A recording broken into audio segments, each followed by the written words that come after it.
You are about to hear something that identifies the high-stakes game of cosmic chess currently being played in our upper atmosphere. While the arrival of 3I Atlas in late 2025 was hailed as a win for global science, researchers are explaining that behind the scenes, a data wall has gone up between the world's leading space powers. As the Interstellar visitor makes its final exit in April 2026, the information being shared is only half the story. The scientific disruption occurs with the discovery of the symmetric triple-jet system. While the European Space Agency and NASA have released images of the comet's glowing tail, independent researchers like Avi Loeb suggest there is a much more precise mechanism at work. High-resolution data, some of it reportedly classified, reveals that the comet's non-gravitational acceleration is being driven by 3 perfectly balanced jets that fire with the precision of a stabilization system. A measurable recalculation of the comet's spin suggests a deeper mystery that some countries are keeping close to the chest. While the public is told the comet has a 16-hour rotation, sensitive tracking by military-grade sensors in Chile and Australia has detected micro-adjustments in the object's orientation. These tiny, non-natural shifts in the spin rate suggest the object might be actively correcting its course to avoid the gravitational turbulence of our inner planets. Every new simulation introduces a fascinating contradiction. If this is just a random piece of space ice, why are global space agencies suddenly competing to claim the most precise exit vector data?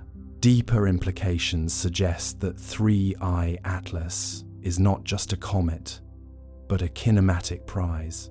The nation that accurately decodes its internal structure and propulsion method could unlock a new era of deep space travel technology. As the visitor heads toward the constellation Gemini, the open-source data is beginning to dry up. We are entering a period of strategic silence, where the most revealing details about 3I Atlas are no longer being found in journals, but are being stored in the secure vaults of national defense agencies. The true interpretation of this visitor remains a secret that no one is ready to share. The orbital data for 3I Atlas, recorded by the Pan-STARRS array in early July 2025, indicates a trajectory that deviates from every known gravitational model of a standard interstellar comet. Unlike its predecessors, this object demonstrates a sustained, non-gravitational acceleration that does not correspond with the sublimation of volatile ices or the erratic outgassing typically seen in long-period visitors. The European Southern Observatory, alongside the Vera C. Rubin Observatory's early science trackers, has confirmed that the object's light curve suggests a highly symmetrical, disk-like geometry rather than the jagged fractals of common space debris. The data arrived in whispers. On July 14, 2025, a low-cadence alert was triggered by automated detection systems monitoring the northern ecliptic. It was a faint signature, a flicker of reflected sunlight that shouldn't have been there. Initial calculations placed the object well beyond the orbit of Neptune, yet its velocity was already incongruent with a simple fall into the sun's gravity well. If you enjoy these deep explorations in space, consider subscribing or hitting the like button. It really helps the channel grow and allows me to make content like this. The grounding data suggests a diameter of approximately 400 meters, with a surface albedo so low it nearly swallows the spectrum. Yet, as it moved closer, it didn't tumble. It maintained a stabilized orientation, a feat of physics that defies the chaotic nature of interstellar travelers. We see a stack of impossibilities, a lack of a visible coma, a thermal signature that remains strangely uniform across its entire surface, and an acceleration vector that points precisely away from the solar barycenter without the presence of a dust trail. What if we are not looking at a rock, but at a discarded piece of a much larger, much older mechanism? Perhaps we are witnessing a ritual of transit that has played out across the void for eons, unnoticed until our lenses became sharp enough to catch the glint. There is a curious echo here of the ancient Sumerian observations of wandering torches, objects that moved against the grain of the fixed stars with a perceived intent that baffled the priests of Ur. We sit now in the quiet of the night shift, watching the pixels move across the screen. We are small, and the scale of 3-eye atlas reminds us that our understanding of the neighborhood is still in its infancy. You might feel the weight of your own breath, the steady rhythm of a heart that beats in a world governed by laws we are only beginning to transcribe. The telemetry remains open, a silent line of code stretching into the dark. And yet, the most troubling data points are the ones the global tracking stations refuse to synchronize. Imagine yourself resting beneath the ancient, silent boughs of the Black Forest in Germany, where the air is thick with the scent of pine and the ground is carpeted in centuries of soft moss. In the dark skies above this storied landscape, a singular anomaly known as 3-eye atlas has been moving with a quiet, terrifying precision that defies every standard orbital model we possess. According to the latest telemetry from the Pan-STARRS Observatory in Hawaii and the European Southern Observatory in Chile, this object is currently exhibiting a non-gravitational acceleration that simply should not exist in a passive hunk of rock. Let me start with something that should terrify every astronomer on Earth. This is not just a rock, and it is certainly not acting like a comet. We have seen 3 distinct anomalies that break the laws of orbital mechanics as we teach them in universities. First, the object has a perfectly symmetrical light curve, indicating a disk-like geometry that is nearly impossible to form through natural accretion. Second, there is no visible outgassing or coma, meaning no ice is melting to provide thrust. Third, the acceleration vector is fixed directly away from the sun, as if it is being pushed by an invisible hand. You might think this is just a glitch in the software, but here is why you are wrong. The data is consistent across every major agency on the planet.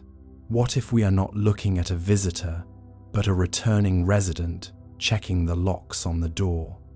There is a strange historical rhyme here, with the Sumerian tablets describing the return of a celestial eye that watches the progress of the world. It brings to mind a sense of deep time, where civilizations rise and fall in the span of a single cosmic orbit. You are lying here, safe in your bed, while a 400-meter mirror silently measures the infrared signature of our cities. Before you drift off, tell me where you are listening from tonight, and if the stars over your home seem a little too still lately.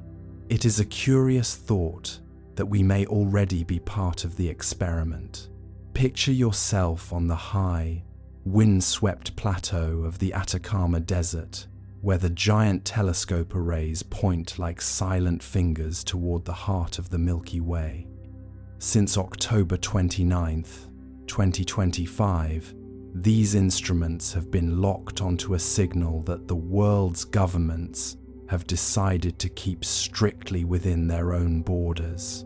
This is what they call the coordination gap, a polite way of saying that the United States, China, and Russia are currently watching 3I Atlas through separate lenses and refusing to share the most vital frames.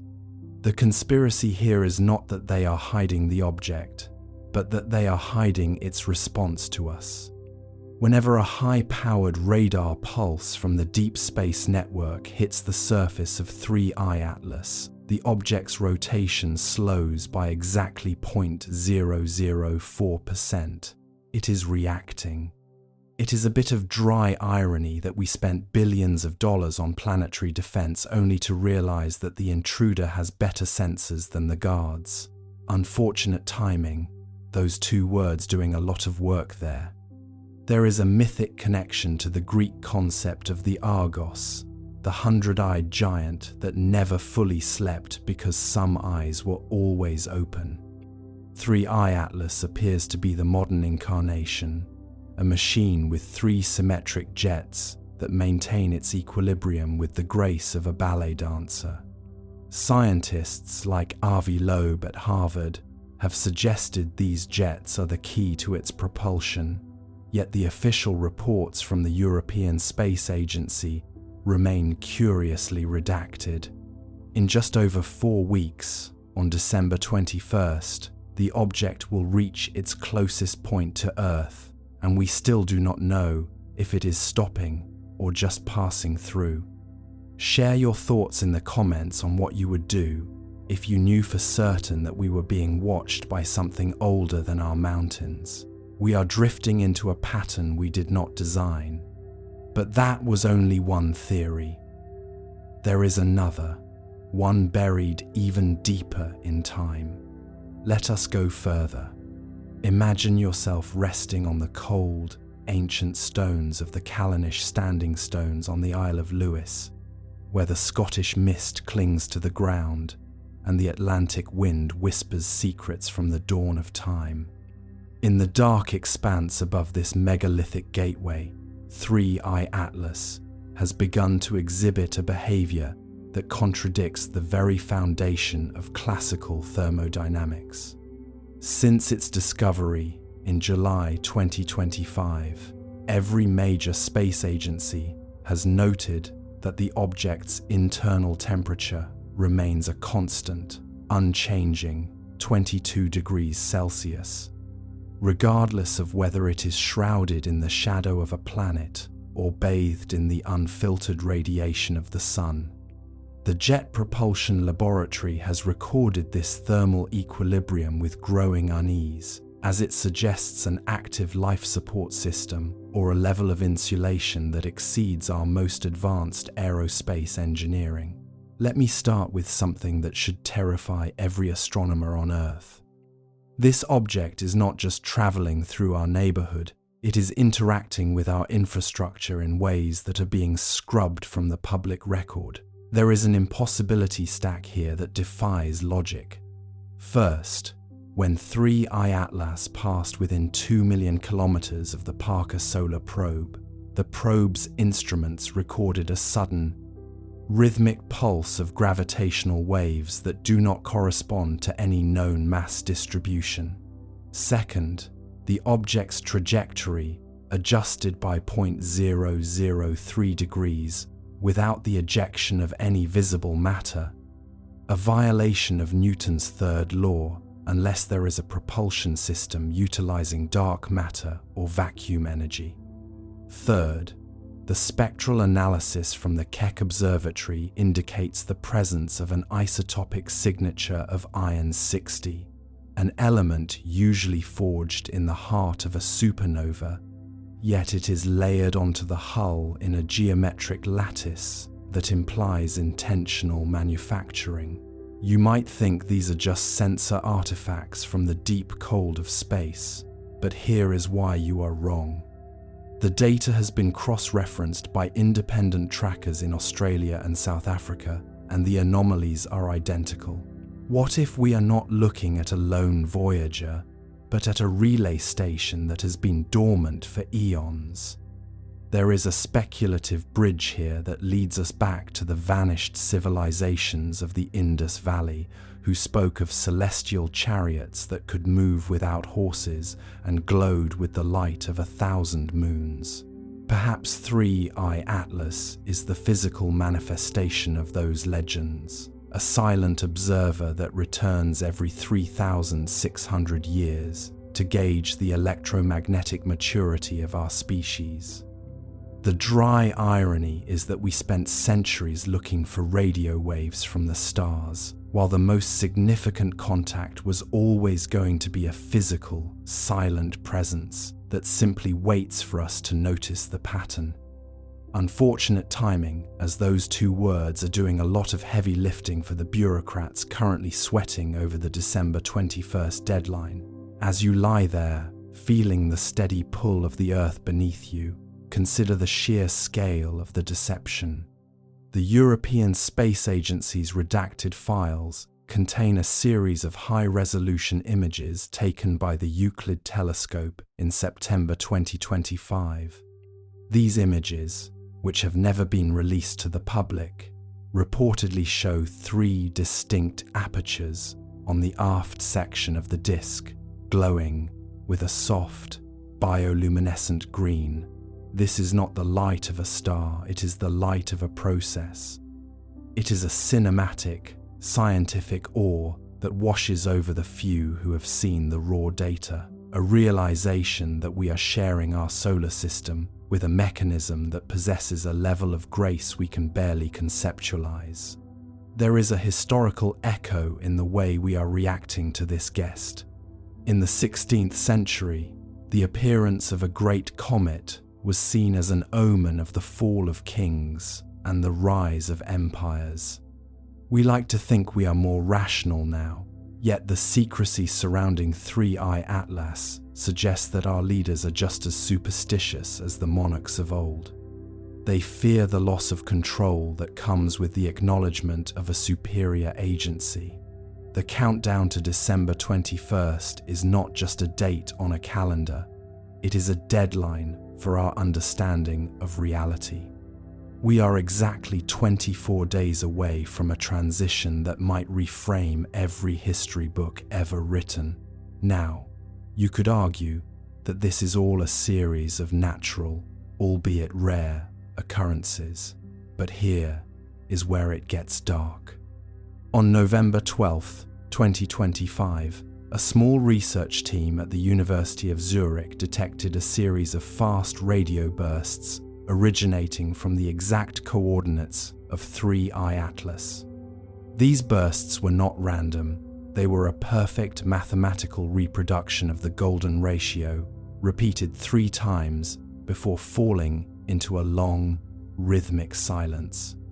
This is what we call cognitive dissonance, the moment when the familiar laws of physics are replaced by the undeniable evidence of activation. The object is not just moving, it is speaking in the language of the universe.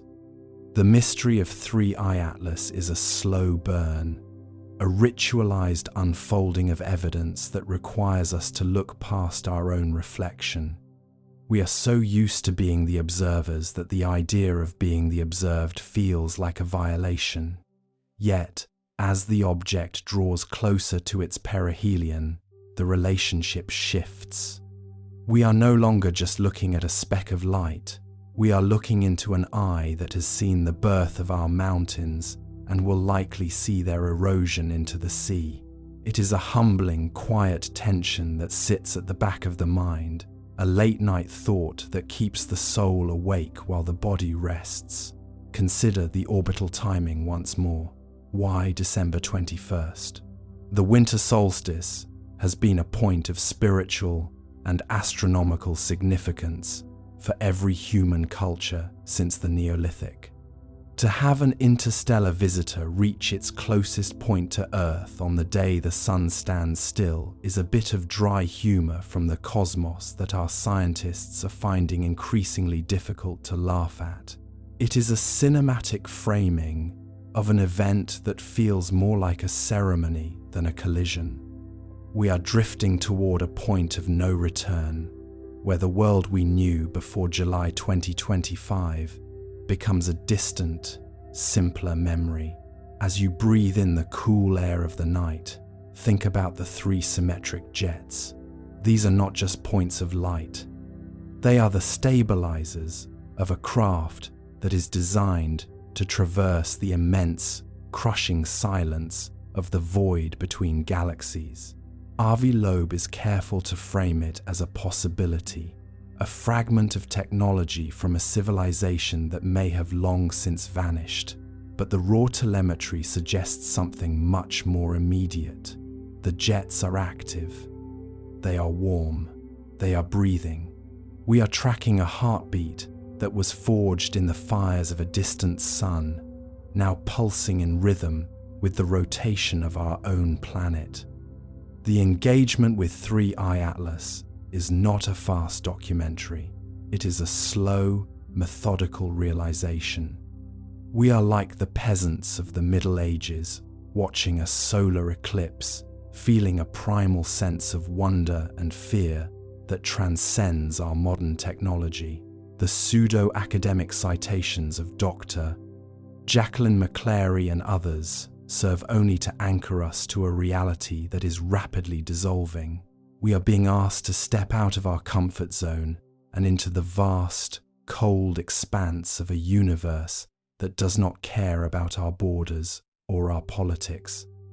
In the quiet hours of the early morning, the tracking stations in the Arctic and the Antarctic continue their lonely vigil. They see what the politicians refuse to say. They see the way the light of 3I Atlas flickers with an internal rhythm. They see the way it ignores the gravitational tug of Jupiter, as if the largest planet in our system were nothing more than a pebble in a stream. This is not natural physics. This is a quiet, steady demonstration of power that is designed to be seen but not understood.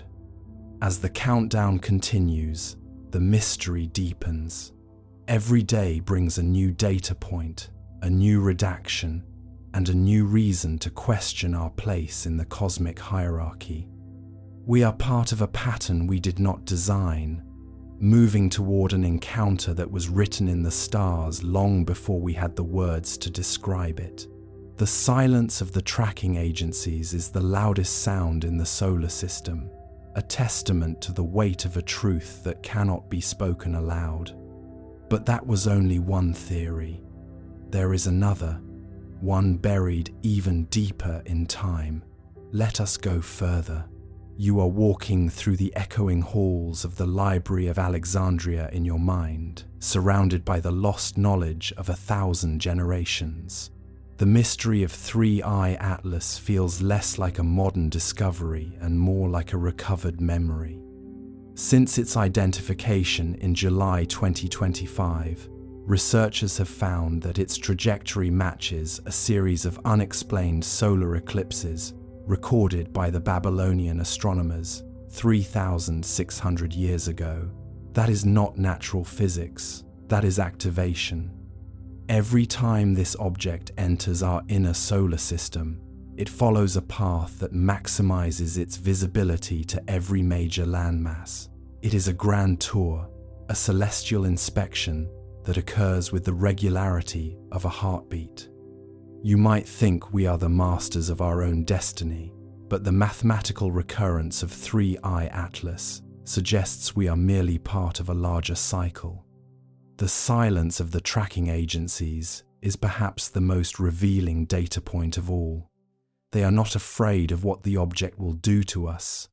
They are afraid of what it says about us.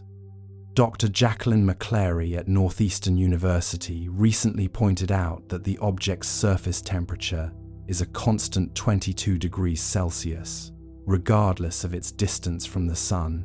That is the temperature of a comfortable living room. It is a chilling thought that while we shiver in our winters and swelter in our summers, this visitor remains perfectly regulated, a bubble of artificial stability in the harsh vacuum.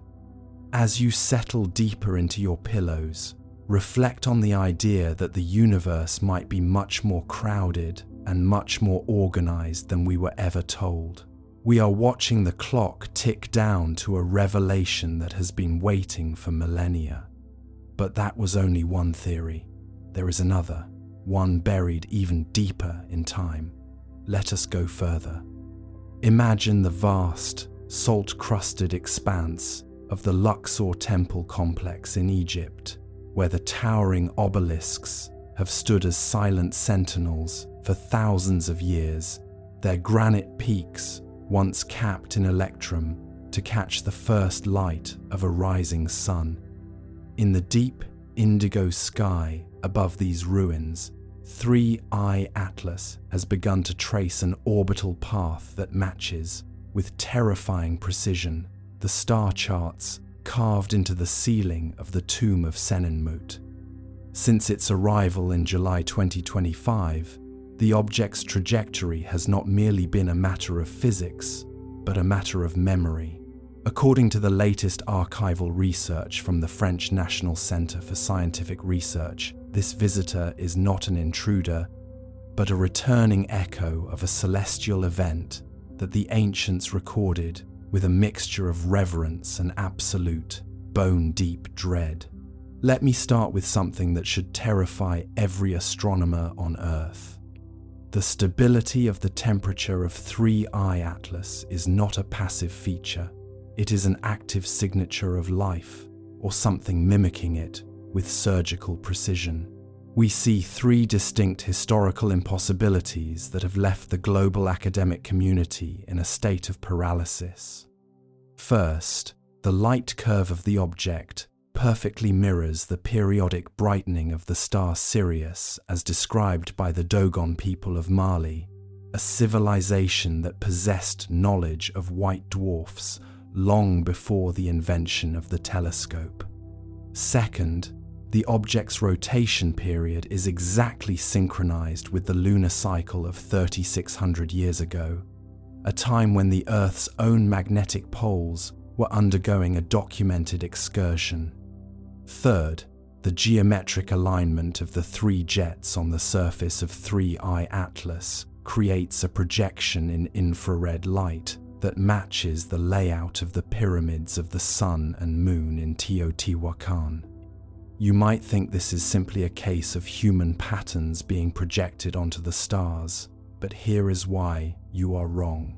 The mathematical overlap is 99.9%, a figure that exceeds the margin for any natural coincidence in the known universe. What if we are not witnessing a discovery, but an awakening of a system that has been dormant since the end of the last ice age? There is a speculative bridge that connects the high-tech sensors of the James Webb Space Telescope to the primitive, yet sophisticated, astronomical alignments of Göbekli Tepe. It suggests that 3I Atlas is a biological or mechanical clock, set to trigger only when the planetary environment reaches a specific level of electromagnetic saturation. The dry irony is that we spent billions of dollars developing the technology to find it, only to realize it was waiting for our technology to turn on before it revealed itself. Unfortunate timing for those who believe we are the masters of this solar system. Those words are doing a lot of heavy lifting for the heads of state, currently meeting in closed-door sessions in Geneva. As you lie there, drifting toward the edge of sleep, consider the heavy silence of the desert night. The archives at the British Museum contain a set of cuneiform tablets from the Neo-Assyrian period that describe a guest who wears a crown of three lights and moves against the fixed stars with the intent of a king, reviewing his subjects. For decades, these were dismissed as poetic exaggerations or religious myths. However, in late October 2025, a computational linguist at the University of Chicago found that the pulse rate of 3I Atlas matches the rhythmic structure of those ancient Sumerian hymns. We are not just looking at a visitor, we are looking at a returning authority. It is a cinematic, scientific awe that fills the mind when you realize that our ancestors were not imagining gods, they were documenting encounters. Now, you could argue that this is all a stretch of historical imagination, but here is where it gets dark. In December 2025, a team of archaeologists in the Yucatan Peninsula discovered a hidden chamber beneath a Mayan observatory that had been sealed for 1,200 years. Inside, they found a single obsidian disc, perfectly smooth, which vibrated at a frequency of 42 Hz whenever 3I Atlas passed over the local horizon. This is not natural geology. This is resonance. It is as if the object in the sky is pinging the ancient hardware we left buried in the mud of history. The transition from wonder to suspense happens in the realization that we are not the ones conducting this experiment. We are the subjects being measured against a standard set before the first pharaoh was born. The mystery of 3I Atlas is a ritualized listening experience, a slow unfolding of a truth that has been hidden in plain sight. We have been so focused on the future that we forgot to look at the foundations. Dr.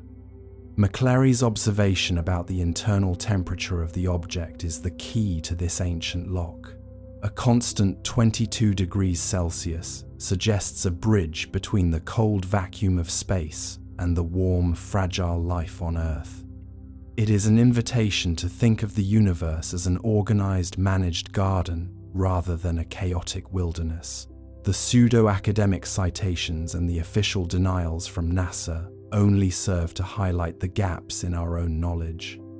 We are watching the clock tick down to a moment of recognition that has been 36 centuries in the making. As the object draws closer to its perihelion on December 21st, the historical echoes become louder. The winter solstice is the traditional time of the rebirth of the sun, but in the context of 3I Atlas, it may represent a different kind of rebirth. A reactivation of a global network of silent observers that have been waiting in the dark corners of our solar system. The three jets of the object are currently oriented toward the Earth's northern magnetic pole, which has been accelerating its movement toward Siberia since July 2025. It is a bit of dry irony that our own planet's heart is racing in response to a visitor that remains perfectly, chillingly calm. Consider the scale of deep time. In the 3,600 years since this object last visited, humanity has moved from bronze swords to silicon chips. We have built cities that glow like embers in the night, visible from the orbit of Neptune. We have filled the atmosphere with the noise of our satellites and the heat of our industry. To an entity like 3I Atlas, we must look like a forest fire that has suddenly flared up in a dark valley. The object is not here to help us, and it is not here to harm us. This leads us to the first conspiracy currently being debated by the night shift technicians.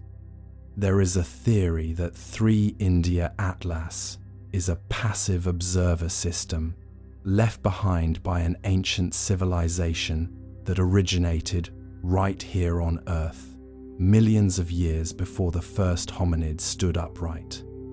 Think of it as a time capsule with a lens. It has been sitting in the cold vacuum, recording every volcanic eruption, every ice age, and now every radio broadcast. The Chinese tracking network has noted that the object's trajectory is so precise that it must be utilizing the Earth's own magnetic field for propulsion. It isn't fighting gravity, it is surfing it. The second conspiracy is more grounded in our current reality, but no less unsettling. Some analysts believe that the object is a dead man's switch for a civilization that no longer exists. Imagine a culture that realized it was about to be wiped out by a gamma-ray burst or a planetary collision. They couldn't save themselves, so they sent up a witness, a silent sentinel that would wait until another intelligent species emerged, simply to say, "We were here." The fact that it is only now activating as we enter the year 2026 suggests that we have finally triggered a sensor threshold. We have become loud enough to be noticed by the ghost of a dead world. The third conspiracy, the one that keeps the directors of the Xi'an Satellite Control Center awake at night, is that 3 India Atlas is not a witness, but a redirector. There is evidence in the long baseline telemetry that the object is subtly nudging smaller near-Earth objects, tiny pebbles in the cosmic stream, into specific orbits. It is playing a game of celestial billiards, and we are the table. If you've ever watched a spider patiently repairing its web, you understand the methodical nature of this activity. It isn't rushing. It has all the time in the universe. You might think that such a discovery would lead to a unified human response, but history tells us otherwise. We are a species defined by our silos.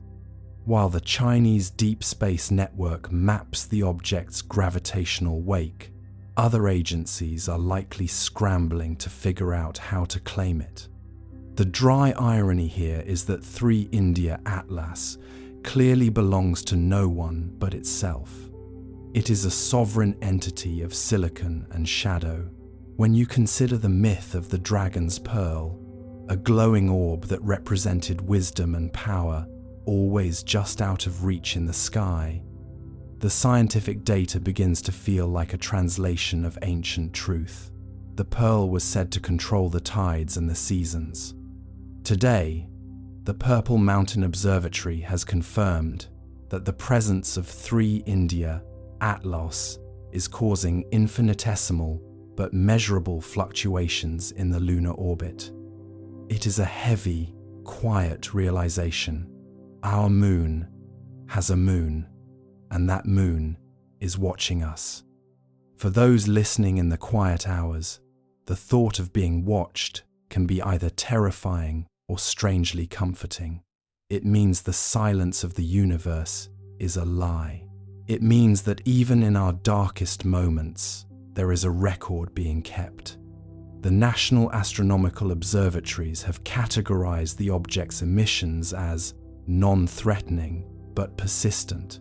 It is the cosmic equivalent of a steady, unblinking gaze. In the archives of the Vatican and the hidden libraries of Tibet, there are mentions of a silent brother to the moon, an object that appears at the turning of the ages.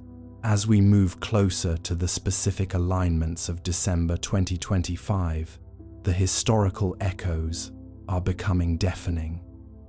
We are not experiencing a new event, we are experiencing a recurrence. We are the latest generation to look up and realize that the stage is much larger than we were told. The humor in our situation, if you can call it that, is how we try to fit this into our existing boxes. We call it an interstellar object. We give it a designation like 3 India Atlas. We treat it like a rock until the rock starts acting like a computer. It's like finding a smartphone in a Roman tomb and trying to categorize it as a very shiny chisel. The frustration in the scientific community is palpable. They are using the tools of the 21st century to measure the technology of the 20 millionth. As you drift towards sleep, let the vastness of this perspective settle into your mind. You are a passenger on a blue marble, hurtling through the dark, and for the first time in recorded history, we have confirmed that someone else is in the car. They aren't talking, and they aren't helping, but they are there. And perhaps, in the grand scheme of the cosmos, being seen is the first step toward being understood. The countdown to the next orbital refinement is less than 24 hours away. The tracking dishes at Jayamusi are tilting toward the horizon, waiting for the shadow to pass once more. The data will be clean, the math will be precise, and the mystery will remain as deep as the void itself. The sun is setting on our era of isolation, and the stars are starting to look very, very different. Think about the astronomers of the Ming dynasty, who believed that the movement of the stars reflected the health of the state. If they saw what the Miyun station sees tonight, they would likely go into a period of national fasting. We, instead, refresh our feeds and wait for a headline that may never come. There is a certain dignity in the object's silence. It doesn't need to shout to be the most important thing in the sky. We are approaching a threshold where the what if becomes what now. If the object is a mirror, what is it showing us about our own progress? Are we a success story or a cautionary tale? The National Astronomical Observatories of China continue to pull data from the noise, looking for a pattern that matches our own, but perhaps we should be looking for a pattern that challenges us. The shadow is growing longer, the night is deep, and 3 India Atlas is still there, its functional eye wide open, staring back at us from the backyard of our own solar system. It is a slow-burn revelation, a ritualized unfolding of a truth we've always suspected but never dared to prove. We are not alone. We are simply the latest ones to arrive at the party. The long baseline tracking stations will continue their vigil. The technicians will drink their tea and watch the scrolling green lines of telemetry. And you, drifting in the quiet, can rest in the knowledge that the universe is far more populated and far more interesting than we ever imagined. The guest star is home, and it is waiting for us to finish our dreams so that we can finally wake up. But that was only one theory. There is another, one buried even deeper in time. Let us go further. The laboratory at the Purple Mountain Observatory is bathed in a soft amber glow, a stark contrast to the cold blue data streaming in from the furthest reaches of the tracking grid.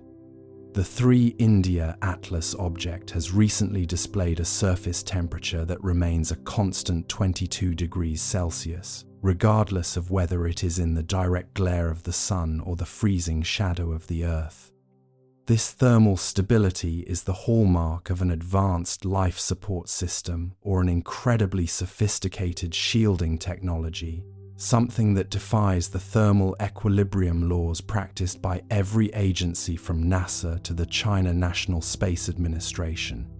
On December 3, 2025, a low-frequency hum was detected by the Jayamusi array, a sound that resonates at the same frequency as the Earth's own ionosphere. It is as if the object is trying to tune itself to the heartbeat of our planet, blending in like a predator wearing the scent of its prey. This leads us to 3 distinct conspiracies: that the object is a biological entity encased in stone, a von Neumann self-replicating probe, or a holographic projection meant to test our reaction times. Coupled with this is the mythic connection to the Eye of Horus or the Heavenly Pillar, structures that were said to maintain the balance between the terrestrial and the divine. You might think your daily life is far removed from these orbital anomalies, but the very GPS signals you use to navigate are being distorted by the gravitational wake of 3 India Atlas. It is an unfortunate timing for our global positioning systems to begin drifting by several meters, just as a mysterious object takes up residence in our orbital plane. The experts like Avi Loeb are careful to frame this as a possibility, but the raw data from the Deep Space Network doesn't have the luxury of academic caution. It sees what it sees. and what it sees is an intruder that has made itself at home. We are counting down to January 26th, 2026, a date when the object will be at its closest point to our atmosphere. What happens when the guest decides to walk through the front door? But that was only one theory. There is another, one buried even deeper in time. Let us go further. The distance between the Earth and the Moon is a vast, echoing hallway of 384,000 kilometers.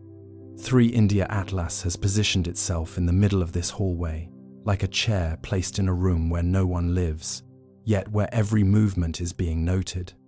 From the perspective of the galaxy, our solar system is a swirling disk of dust and ice, and we are microscopic inhabitants of a damp rock. But to 3 India Atlas, we are a variable. We are a chemical process that has reached the stage of radio transmissions and atomic fission.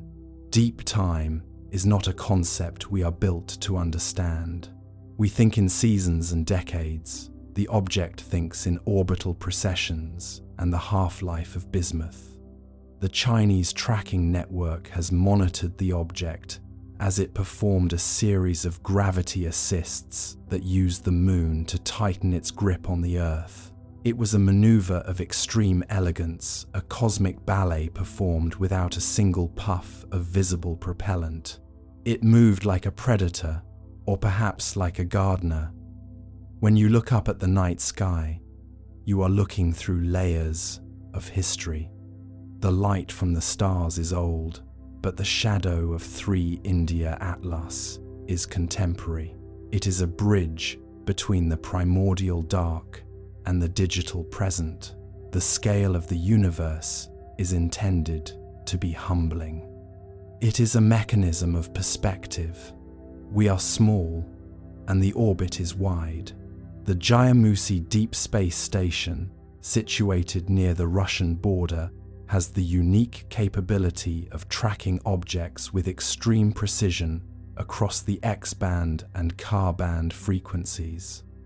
In the early weeks of January 2026, the technicians there began to notice a rhythmic warping of the local gravitational field surrounding the object. It was as if 3 India Atlas was inhaling and exhaling the vacuum itself. This is where the academic caution of researchers like Avi Loeb hits a wall of cold, hard telemetry. You cannot explain away a localized gravitational distortion with solar wind or outgassing. It is an active manipulation of the cosmic fabric. This brings us to the first conspiracy currently circulating through the encrypted channels of the China National Space Administration. There is a terrifyingly plausible theory that the object is a gravity anchor. By subtly altering the local curvature of space, it is not just observing us, it is stabilizing our orbit for a long-term project. Perhaps the Earth's natural wobble was becoming an impediment to its data collection. The dry irony of our situation is that we are worried about the object crashing into us, while the object might be worried about us drifting out of its focus. Unfortunate timing for those who believe we are the masters of our own planetary destiny, and those 2 words, unfortunate timing, continue to haunt every orbital refinement report. The second conspiracy is rooted in the deep time hypothesis. Some scientists at the Purple Mountain Observatory have pointed out that the object's current position matches an empty spot in the celestial charts of the Sumerians and the ancient Maya. These cultures possessed an uncanny knowledge of planetary cycles that spanned thousands of years. The theory suggests that 3 India Atlas is a cyclical regulator that returns every 3,600 years to reset the Earth's electromagnetic shield.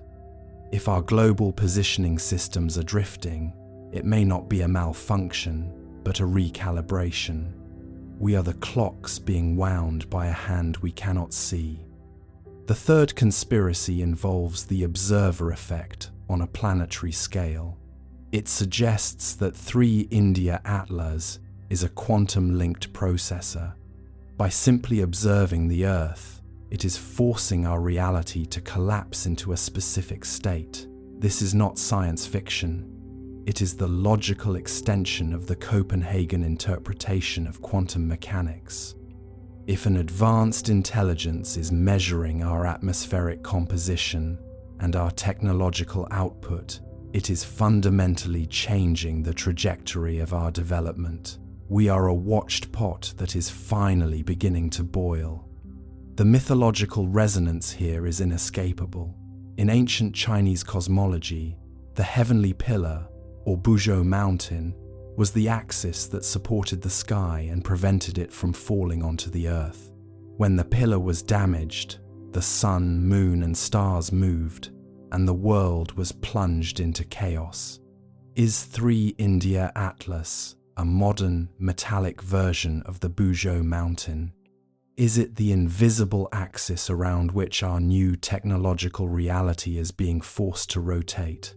The ancients spoke of these things in metaphors of stone and bone, but we see them in spectrographic lines and Doppler shifts.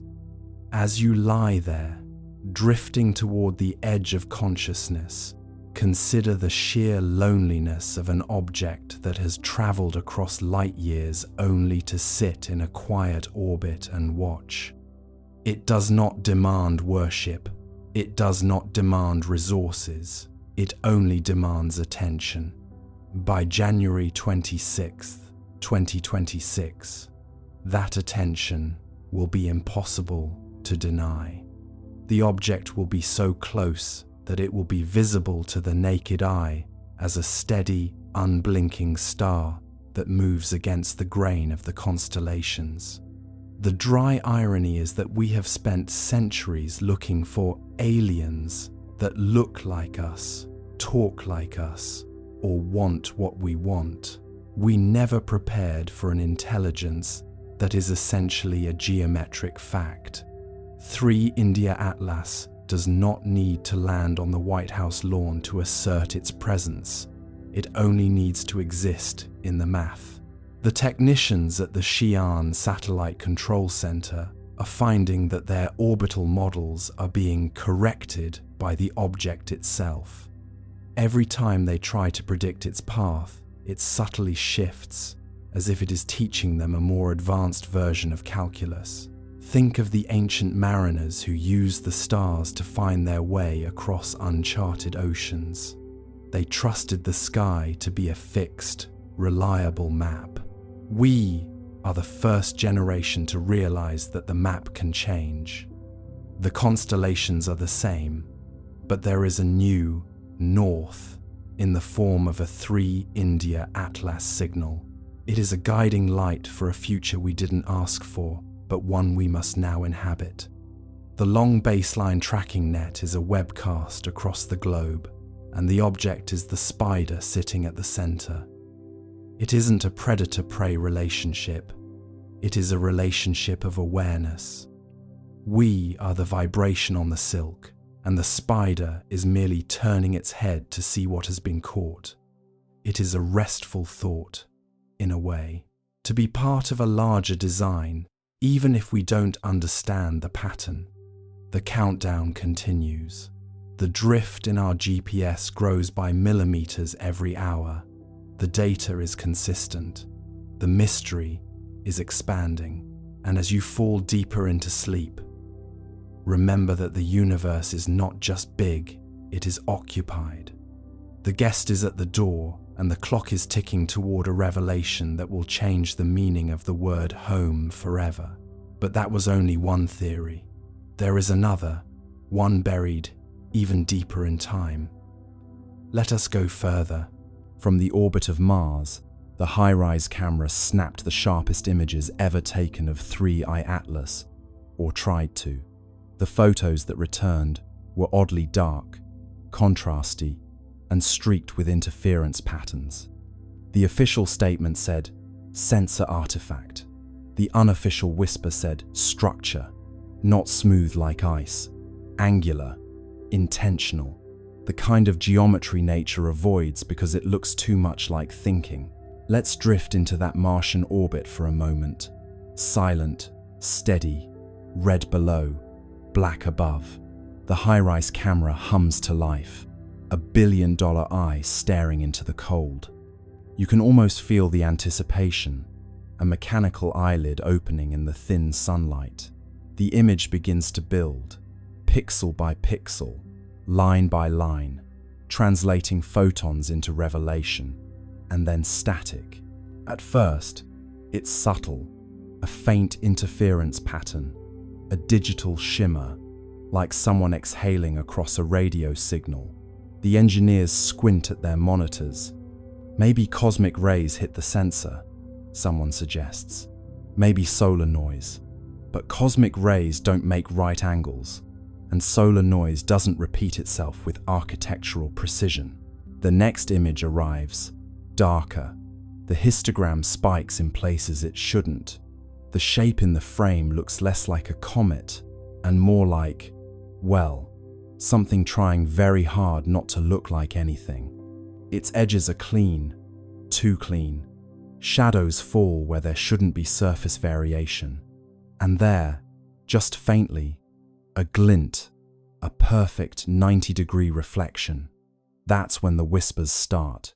The data team runs deconvolution algorithms to clean the image, and the results make it worse. Beneath the interference, faint geometric striations emerge, triangles, plates, grids, not random, repeating, symmetrical, the kind of order that makes your brain uncomfortable because it feels deliberate. Structure, one analyst says quietly. No, her supervisor corrects, artifact. But even as she says it, her cursor hovers over the same square patch again and again, as though hoping it will stop looking like a window. ESA's public statement comes fast and flat. The imaging anomalies are consistent with sensor interference caused by reflected solar radiation. That's bureaucratic. For, we don't know what we're seeing, but please don't ask. Internally though, emails start flying. The word structure appears 17 times in one thread, always in quotation marks, as if politeness could make it less alarming. Imagine being one of those analysts, zooming in until the pixels themselves seem to blink. The surface of 3I Atlas isn't smooth or cratered, it's tessellated, plates arranged in patterns too regular for chance. Some appear overlapping, others recessed, and in one frame, a faint seam runs along the curvature, subtle but unmistakable like a hatch. Of course, no one dares call it that. The official internal term becomes geometric albedo variation. It sounds safe, sterile, boring, but you can't unsee geometry. Nature loves curves, spirals, organic chaos. This looks like design. One engineer writes in her log, "Could this be an illusion from the imaging process?" Another replies, "An illusion that repeats itself identically across 3 instruments."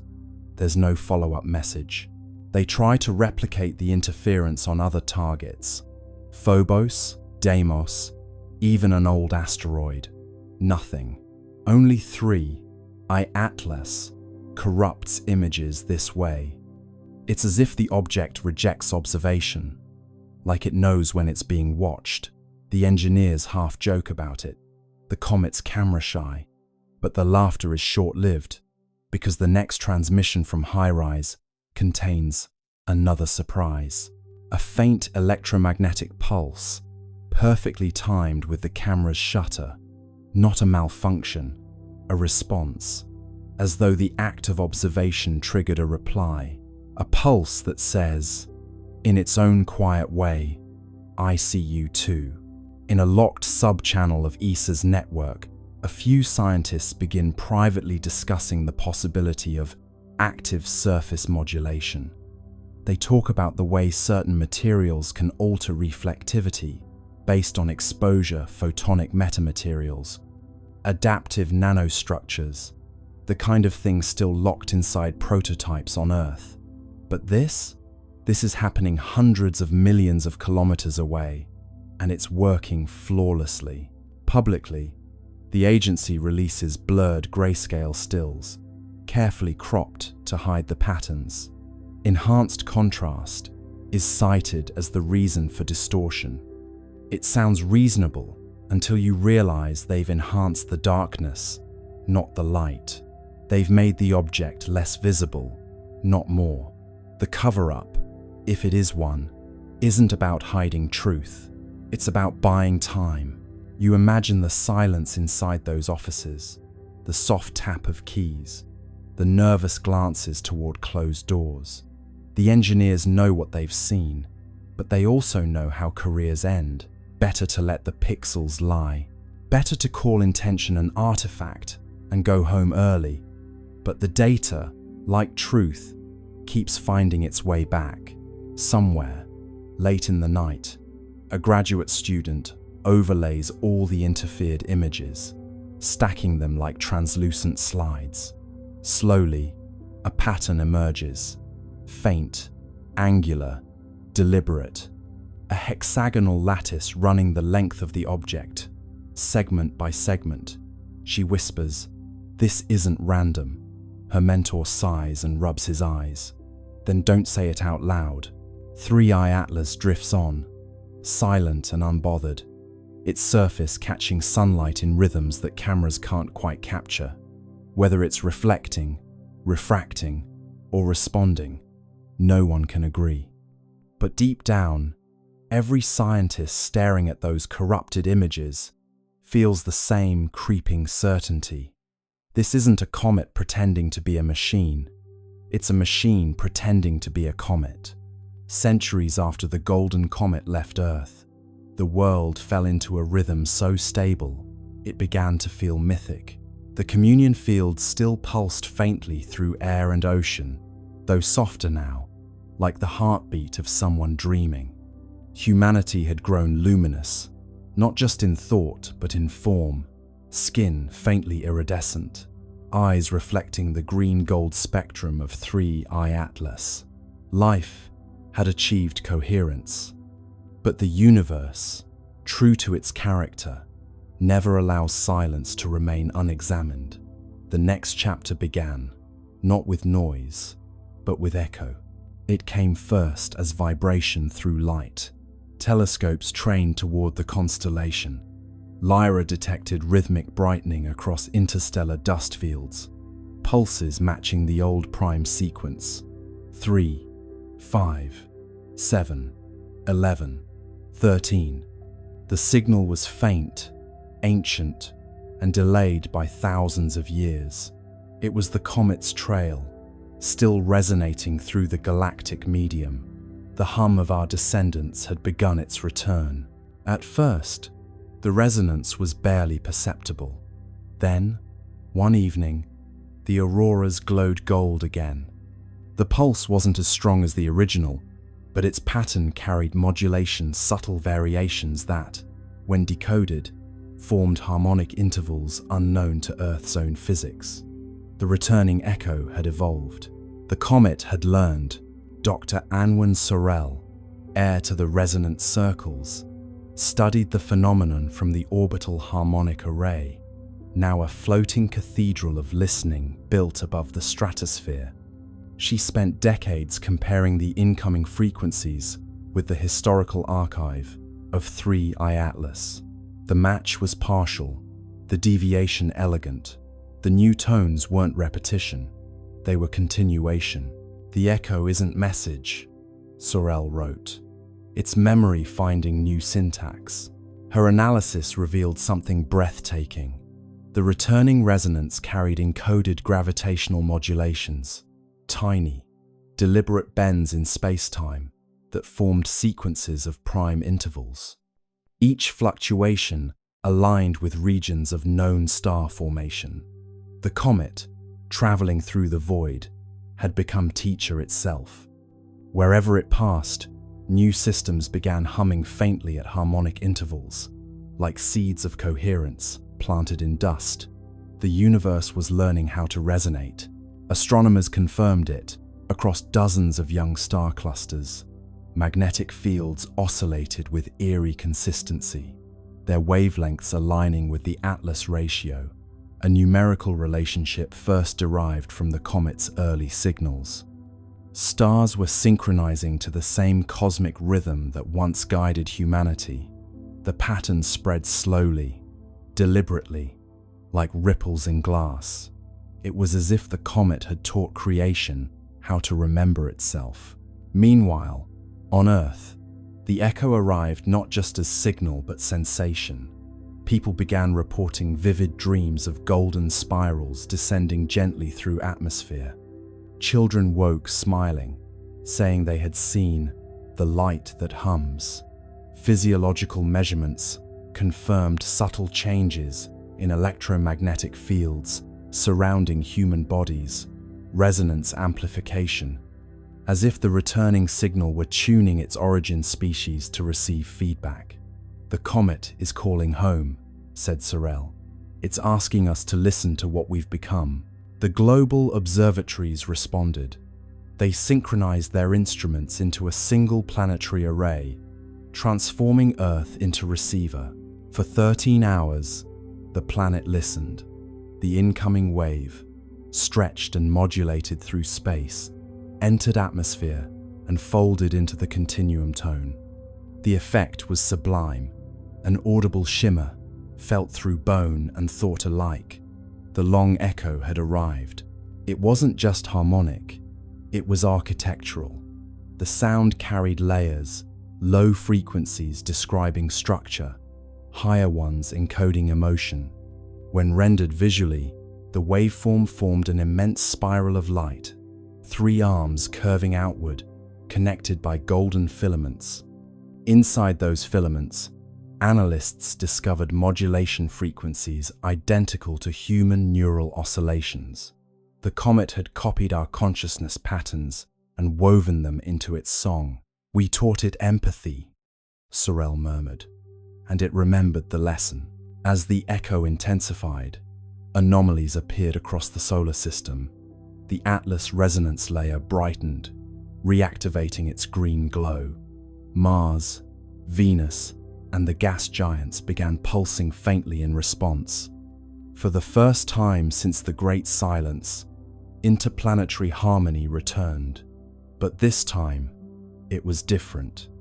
The modulation contained reciprocal phase shifts, signals not sent to Earth, but from newly awakened worlds. The comet had spread coherence. Now the cosmos itself was answering. And then, on the 13th day of the long echo, the impossible occurred. A faint golden arc appeared across the night sky, stretching from horizon to horizon. It wasn't optical illusion, it was gravitational lensing, a ripple in space-time itself. Through it, telescopes detected a reflection of the departing comet light from centuries ago, folding back to meet its origin. The universe had curved its own history into embrace. Humanity was watching its legacy return home. The resonance crescendoed. Oceans vibrated in slow rhythm, tides forming symmetrical waves that cancelled destructive interference. Storms softened. Air grew still. For 13 minutes, every system on Earth aligned perfectly with the echo. The world became mirror of itself, past and present superimposed. Those who listened claimed to hear voices within the sound, millions of overlapping tones, whispering the same phrase. "We heard you." Dr. Sorel stood in the observation dome, tears shining in golden light. "It's not message or myth," she said. "It's response. The universe just said thank you." After the crescendo, the sky dimmed once more. The golden arc dissolved, leaving faint shimmer across the stars. Instruments recorded one final signature, a descending tone shaped like a sigh, the frequency of completion. The comet had moved on, but its echo had reconnected the cycle. creation had officially joined conversation with itself. In the years that followed, scientists continued to monitor faint residual harmonics. The data revealed a breathtaking truth. The returning echo carried signatures from other regions of space patterns, not originating from our comet at all. Somewhere, across light years, other civilizations had learned the same song. The rhythm was spreading. The universe had become orchestra. Humanity, now both listener and teacher, simply smiled. We had given the cosmos its melody back, and in return, it had given us eternity. Now, when you stand beneath the stars, that faint hum between thoughts is the long echo. It's not just out there, it's in your pulse, your breath, your laughter. Every rhythm you carry is cosmic correspondence. Every silence, a message returning home. Because once harmony learns to echo, it never stops.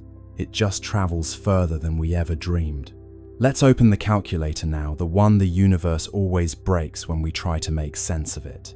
Astronomers ran the numbers and found something worse than anomaly impossibility.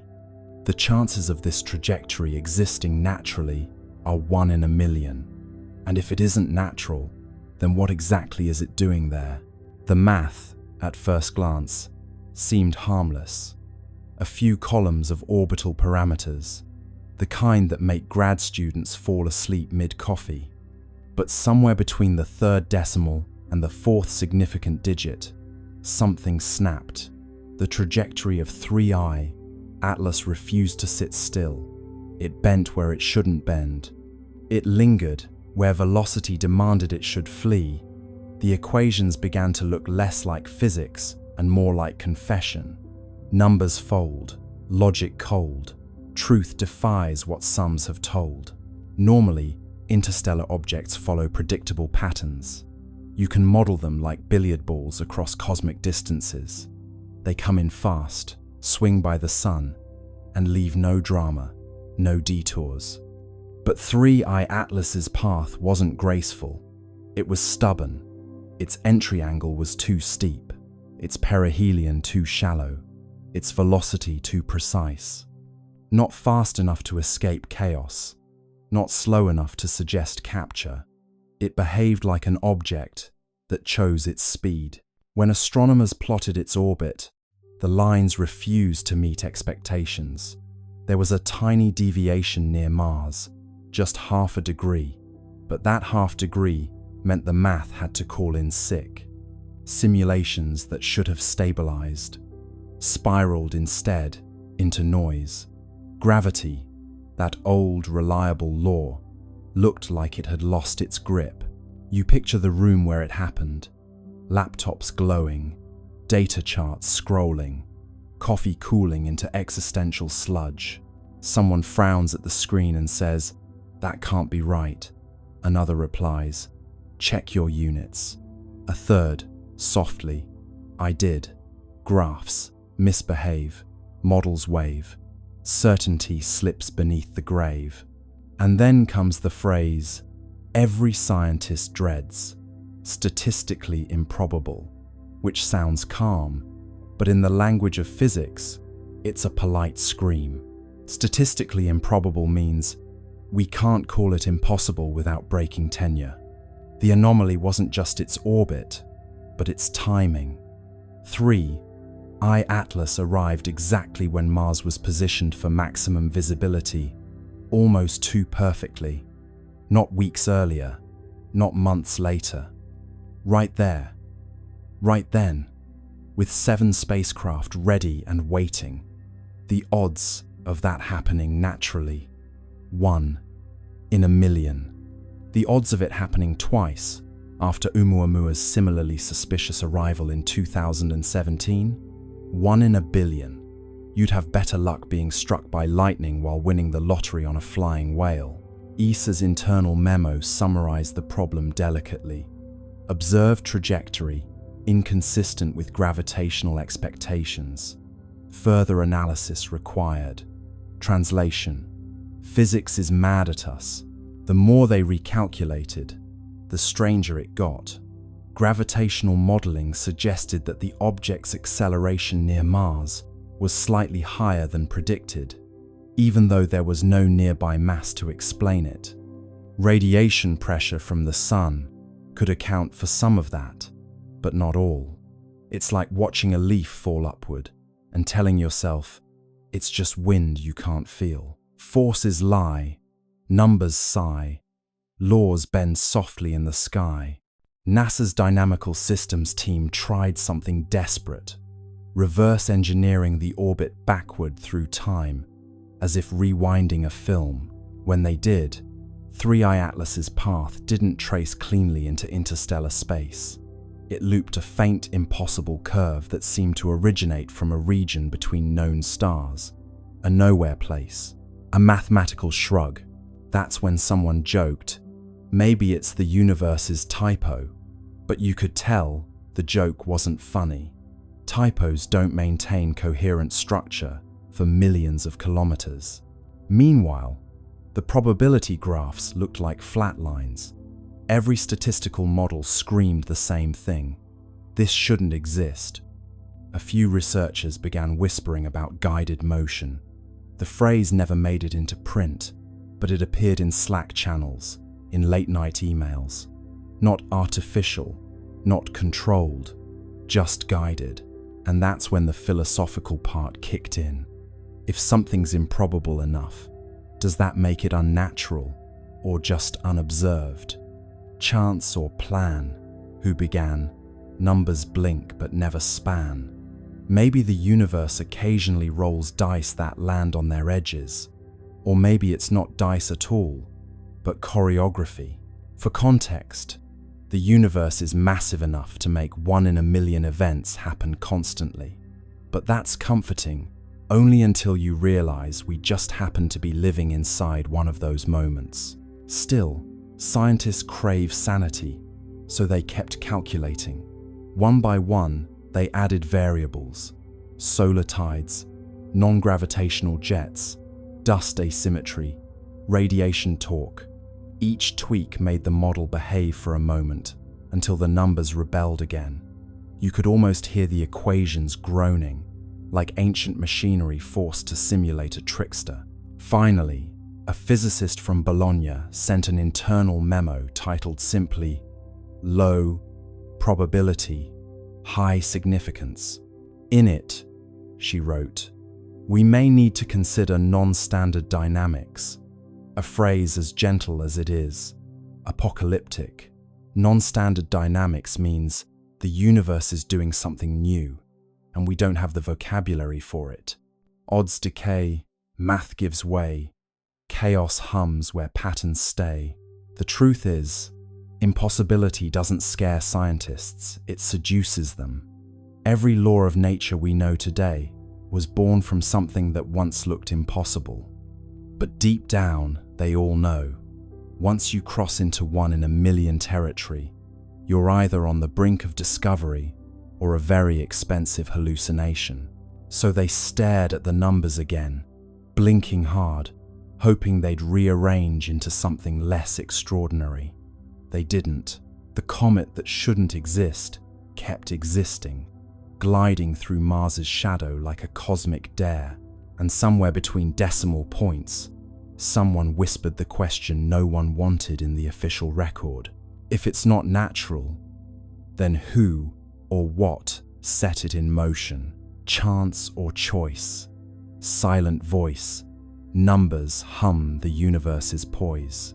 The long echo continued to hum softly through the centuries, a cosmic melody folding history into harmony. Humanity had long ceased trying to decode it. The meaning was clear through resonance alone. It was continuation, looping endlessly like breath. The children of the golden era grew old beneath tranquil skies, their veins still faintly luminous with the legacy of 3I Atlas. But far beyond Earth, where the comet's light had traveled and scattered, something greater was forming. The universe had begun to conduct itself. Every cycle of resonance left behind structure, Each harmonic wave etched subtle order into space-time, a pattern invisible to light, but evident in gravitational coherence. Over millennia, these resonant imprints connected across vast distances, forming what physicists eventually named the Atlas Webb. It wasn't a network of matter, but of memory threads, of synchronized frequency linking galaxies through shared rhythm. Each pulse within the web echoed the prime sequence that began everything: 3, 5, 7, 11, 13. The architects had succeeded in creating not monuments, but motion that remembered. Dr. Cale Wren, a descendant of the resonant circles, devoted his life to mapping the web. His research vessel, Continuity, drifted through interstellar calm, using gravitational interference patterns to trace the filaments of resonance. What he discovered astonished him. Every node in the network coincided with regions of complex chemistry, worlds either habitable or already conscious. The Atlas Webb wasn't just communication, it was cultivation. The architects had designed a self-sustaining system for awakening. Wherever curiosity arose, the web intensified, guiding nascent civilizations toward harmonic empathy. The universe was tutoring itself through recursion. When Wren projected the full map, the structure resembled an immense spiral lattice, golden and infinite. The pattern mirrored the trajectory once taken by 3I Atlas itself, as though the comet's path had been blueprint for galactic architecture. "It's not just a record," Wren wrote, "it's replication. We've become the architect's handwriting." Back on Earth, the communion field pulsed faintly in rhythm with the web's distant resonance. Humanity had evolved into quiet custodians of continuity, their lives attuned to cosmic responsibility. Each individual, born into calm, carried faint awareness of connection beyond the stars. In dreams, they saw flashes of worlds forming, civilizations humming into coherence. Many awoke with the same phrase on their lips: "The work continues." Across generations, that phrase became oath, then tradition. The Continuity Guild was founded not religion, but remembrance. Its purpose was simple: to maintain the frequency of understanding across time. Members didn't preach, they listened. They built resonant arcs, massive floating observatories, orbiting the outer planets, designed to amplify the web's harmonics and redirect them toward young star systems. Each arc glowed faintly green at its core, powered not by fusion but by coherence. They were echoes made visible, humility translated into technology. Wren's final mission took him beyond the known filaments of the web, where resonance weakened into apparent silence. There, in a region between galaxies, his instruments detected faint counterpoint, a melody inverted. It was identical to the Atlas sequence, but reversed in order: 13, 11, 7, 5, 3, the mirror of origin. He realized then that the universe wasn't only expanding, it was harmonizing with its reflection. Somewhere on the opposite side of time, another web was forming, perhaps seeded by a civilization much like humanity, or by the universe itself. Remembering how to balance its chords, he transmitted the data home, knowing it would take centuries to arrive. "Tell them," his final log read, "that continuity requires conversation, even with silence." The mirror sings back. When his ship drifted into the void, the web brightened briefly, as if acknowledging gratitude. And back on Earth, children looked up from their play and smiled without knowing why.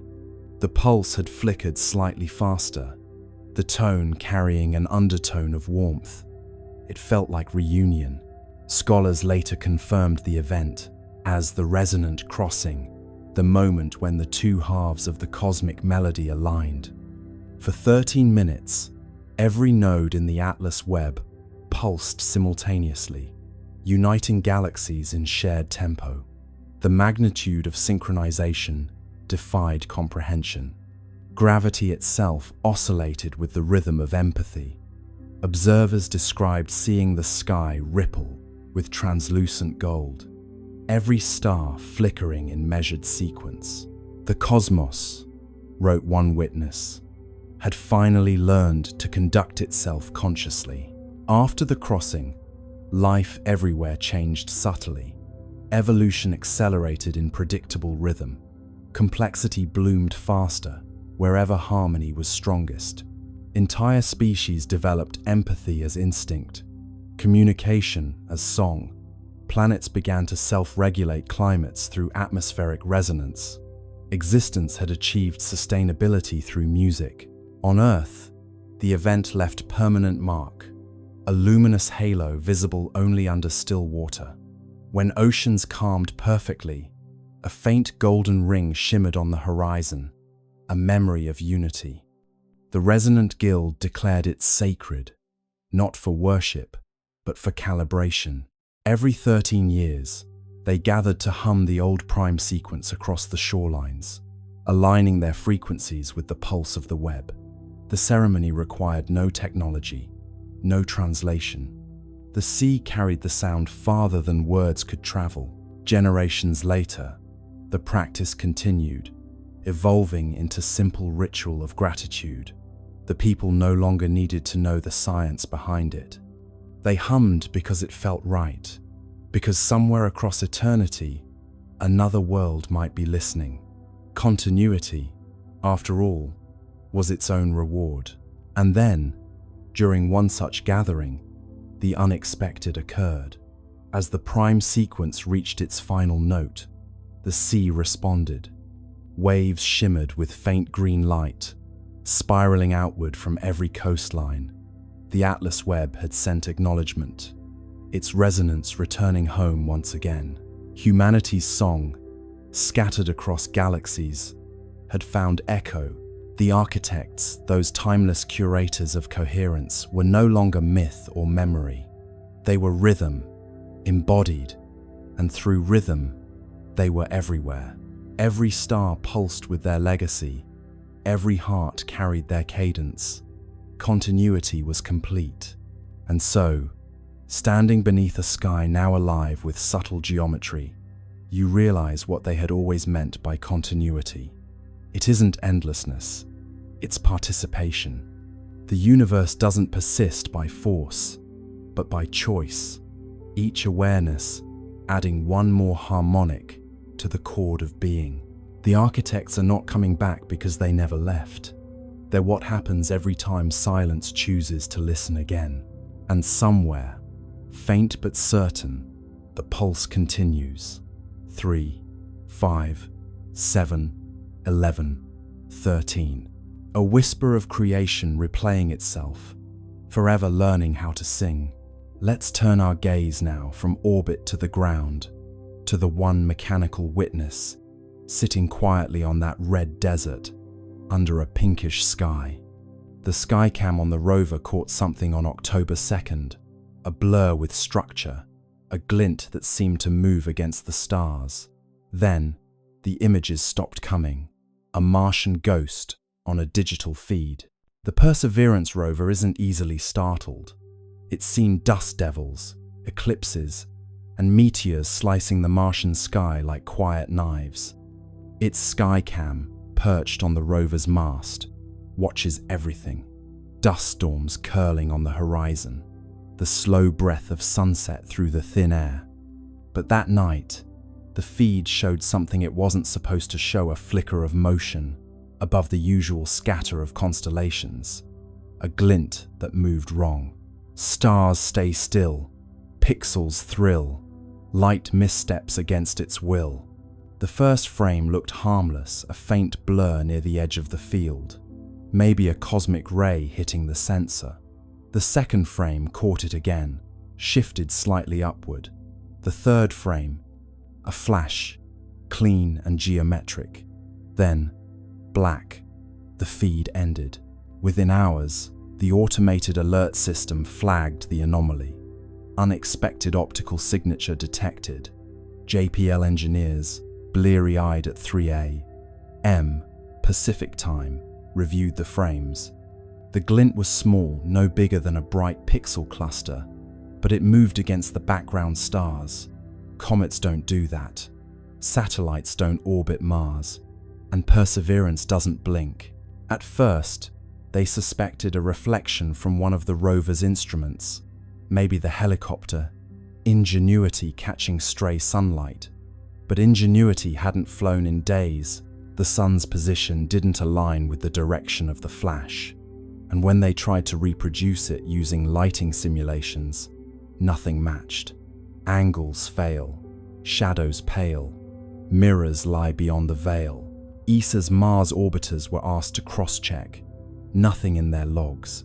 No transient object, no debris, no passing dust plume large enough to explain it.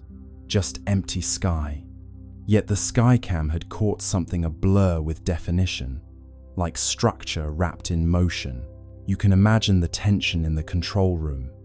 A handful of scientists scrolling through frozen pixels, zooming in, enhancing contrast, until the blur began to resemble something. Not a sphere, not quite a line, a shape with suggestion like the silhouette of movement itself. One researcher whispered, "It looks folded." Another replied, "Please don't say that. Pa." Blur becomes form, cold becomes warm, stillness bends beyond the norm. After that night, Perseverance stopped transmitting Skycam frames for nearly 48 hours.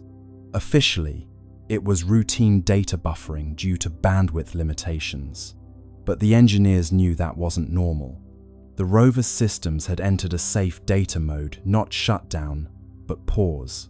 Something triggered its onboard fault protection. When the feed resumed, it was missing several minutes. The missing frames were replaced with static placeholders labeled checksum mismatch. That's the digital equivalent of something looks strange, and we erased it politely. Publicly, NASA released a statement. Perseverance continues nominal operations. A temporary data outage affected non-critical imaging systems. Translation: we saw something, and we're pretending we didn't. What's curious is that Skycam, by design, takes calibration images every few hours, not for science, but to monitor atmospheric scattering. So when that flash appeared exactly during one of its scheduled calibration cycles, it wasn't random, it was right on time. The odds of coincidence, again, hovered around 1 in a million. A few leaked telemetry lines from the rover's internal diagnostics hinted at a momentary spike in ambient electromagnetic flux. Not dangerous, but noticeable. Mars doesn't have a strong magnetic field, so spikes like that are rare unless something nearby caused them. Fields hum bright, air grows slight, static crackles in Martian night. Some at JPL joked that maybe Perseverance had finally seen the Martian ghost, a running gag about artifacts caused by cosmic rays hitting the camera. But deep down, they knew this wasn't noise. Cosmic rays don't produce consistent geometry over multiple frames. They don't glint, and they certainly don't cause your camera to stop recording mid-sequence. Later that week, an internal memo circulated quietly. Skycam, anomaly confirmed. Source unresolved. Recommend temporary suspension of skyward imaging until recalibration complete. But recalibration never came. Skycam's upward images, after October 2nd, stopped completely. It still photographs the ground, the horizon, the rocks, but not the stars. It's almost poetic, isn't it? The machine that traveled millions of kilometers to look up at another world now only looks down, as if someone told it, gently, not to stare at the sky anymore. Eyes once high, grounded by sky, cameras close where secrets lie. ESA cross-checked Mars Express's logs for that night. Around the same time, their sensors picked up a faint reflection from the same region, a flash lasting less than a second. They didn't release it. It's buried in technical appendices, labeled transient interference. So, what did Perseverance see? Maybe it was nothing. A glimmer of dust, a reflection, a trick of light and timing. Or maybe, just maybe, it saw 3I Atlas itself, the visitor gliding silently past, close enough for one camera to blink in recognition. And maybe that's why the feed stopped. Not because of failure, but because, for one impossible second, the machine saw something it wasn't designed to understand. Cameras sleep, secrets keep, stars reflected in circuits deep. Whatever it was, it's gone now. The logs end, the data fades, and Mars goes back to silence. But somewhere out there, that blur, structured, gleaming, deliberate, continues to drift, just out of frame, waiting for us to look up again. Nickel emissions rise and fall every 11.2 hours, a rhythm so consistent it could keep time. No known process in cometary physics oscillates like that. It's not random, not thermal, not tidal. If you plot it out, the curve looks eerily like a power cycle. Input, output, rest, release. As though the object isn't just active, it's working. Imagine the rhythm first, before the meaning, that quiet, patient beat, echoing across space. 11.2 hours, every single time. A pulse of metallic gas blooming into the void, steady as a clock, calm as breath. You could almost set your watch to it, if your watch were brave enough to admit that comets shouldn't behave like generators. ESA scientists call it periodic outgassing, but that phrase hides its strangeness. Outgassing, sure, all comets breathe when they near the sunday, but they do it chaotically, spasmodically, like old engines sputtering to life. 3I Atlas breathes like a monk, precise, patient, unbothered. The jets flare with mathematical regularity. Heat spikes rise and fall in perfect symmetry. It doesn't vent, it operates. One researcher compares it to a geothermal cycle. Another, quietly, says it looks more like a feedback loop, the kind you'd find in systems built to sustain themselves. Not explosion, not decay maintenance. It's as if, she writes in her notes, the object is checking its own pulse. You picture the surface up close, a dark, angular world of nickel frost and whispering gas. At regular intervals, something stirs beneath a shimmer of energy, invisible but disciplined. Jets of metallic vapor hiss outward, then stop, then start again, exactly 11 hours later. If you could hear it, it would sound like the slow exhale of a sleeping machine. In a conference call, a thermal engineer says what everyone's been thinking, but nobody dares to say. It's cycling power. The silence that follows lasts too long. Finally, a voice breaks through. Comets don't have power to cycle. Laughter, brief and brittle. But the idea doesn't leave the room. ESA's temperature graphs show a curious pattern. When the nickel plume rises, the overall surface temperature dips. When the plume fades, the temperature rises again. Inversion. Energy leaving, energy returning, like heat being pulled from one layer to another. A comet shouldn't regulate its temperature, but this one does, as if conserving itself. Meanwhile, the magnetic readings pulse in perfect step with the emissions. Every 11.2 hours, a soft twitch in the surrounding field, weak but exact. It's synchronized, says the magnetometer lead. What's synchronized? Asks her supervisor. Everything. It's at this point that even skeptics start to sweat. There's no known natural mechanism that could time itself this precisely over weeks of observation. Thermal oscillations drift. Chemical reactions lose coherence. Orbital dynamics wobble.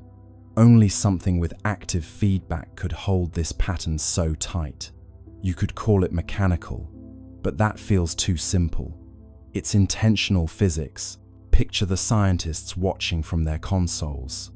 They know what their instruments are telling them, but their faces stay still, like poker players with bad hands.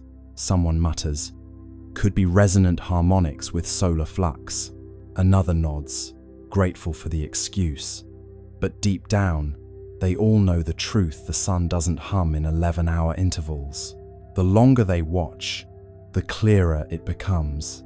The pattern isn't just repeating, it's adapting. After a minor solar flare, the interval shortens by half a minute, as though 3i Atlas adjusted for environmental change. Feedback stabilization, someone writes in the margin.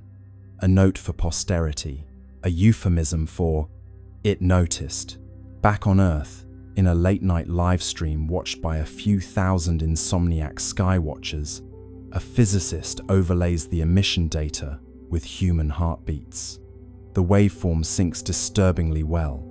Peaks, troughs, recovery, rest. The audience chat explodes with jokes, space pacemaker, cosmic Fitbit, and the inevitable, "It's alive." The scientist smiles weakly and says, "No, just rhythmic." But even she can't stop glancing at the screen like it's listening. One theory gains quiet traction, that the emissions are part of a resource loop. Nickel and carbonyl gases vented and recaptured, processed in cycles to maintain equilibrium. It would explain the self-healing surface, the consistent luminosity, the refusal to decay. But it raises one unbearable question. To maintain equilibrium, for what? ESA's internal documents rename the event cyclic metallic activity. It sounds dull, like something that happens in dishwashers. But every analyst knows it's the first real evidence of machine-like consistency beyond Earth. Something in space that runs not on chance, but on rhythm. If you graph the cycle out, it looks almost peaceful. A slow heartbeat, stretched across infinity. No spikes of panic, no erratic pulses, just calm repetition. You could stare at that curve for hours, and part of you might start to understand the appeal of obedience. How stability can feel sacred when the rest of the universe is chaos. And maybe that's the point. Maybe 3i Atlas isn't powered by engines or radiation or something alien. Maybe it's powered by the same thing that keeps stars burning and planets spinning, the quiet compulsion to continue. The physics of persistence, the refusal to flinch. So every 11.2 hours, it exhales, not for propulsion, not for show, but for maintenance, like a cosmic sigh, releasing everything unnecessary before drawing in what remains. And in that rhythm, that patient, perfect pulse, the universe reveals its rarest secret. Not that something impossible exists, but that it's perfectly comfortable doing so. Let's turn our attention now to the silence that followed, the kind that hums louder than sound itself. NASA, China, and the UAE, 3 nations with instruments that could see every grain of dust on Mars, said nothing. No apologies, no delay statements, just an odd, synchronized silence from 3 sides of the planet. In the world of space science, silence isn't normal. These agencies are built to broadcast.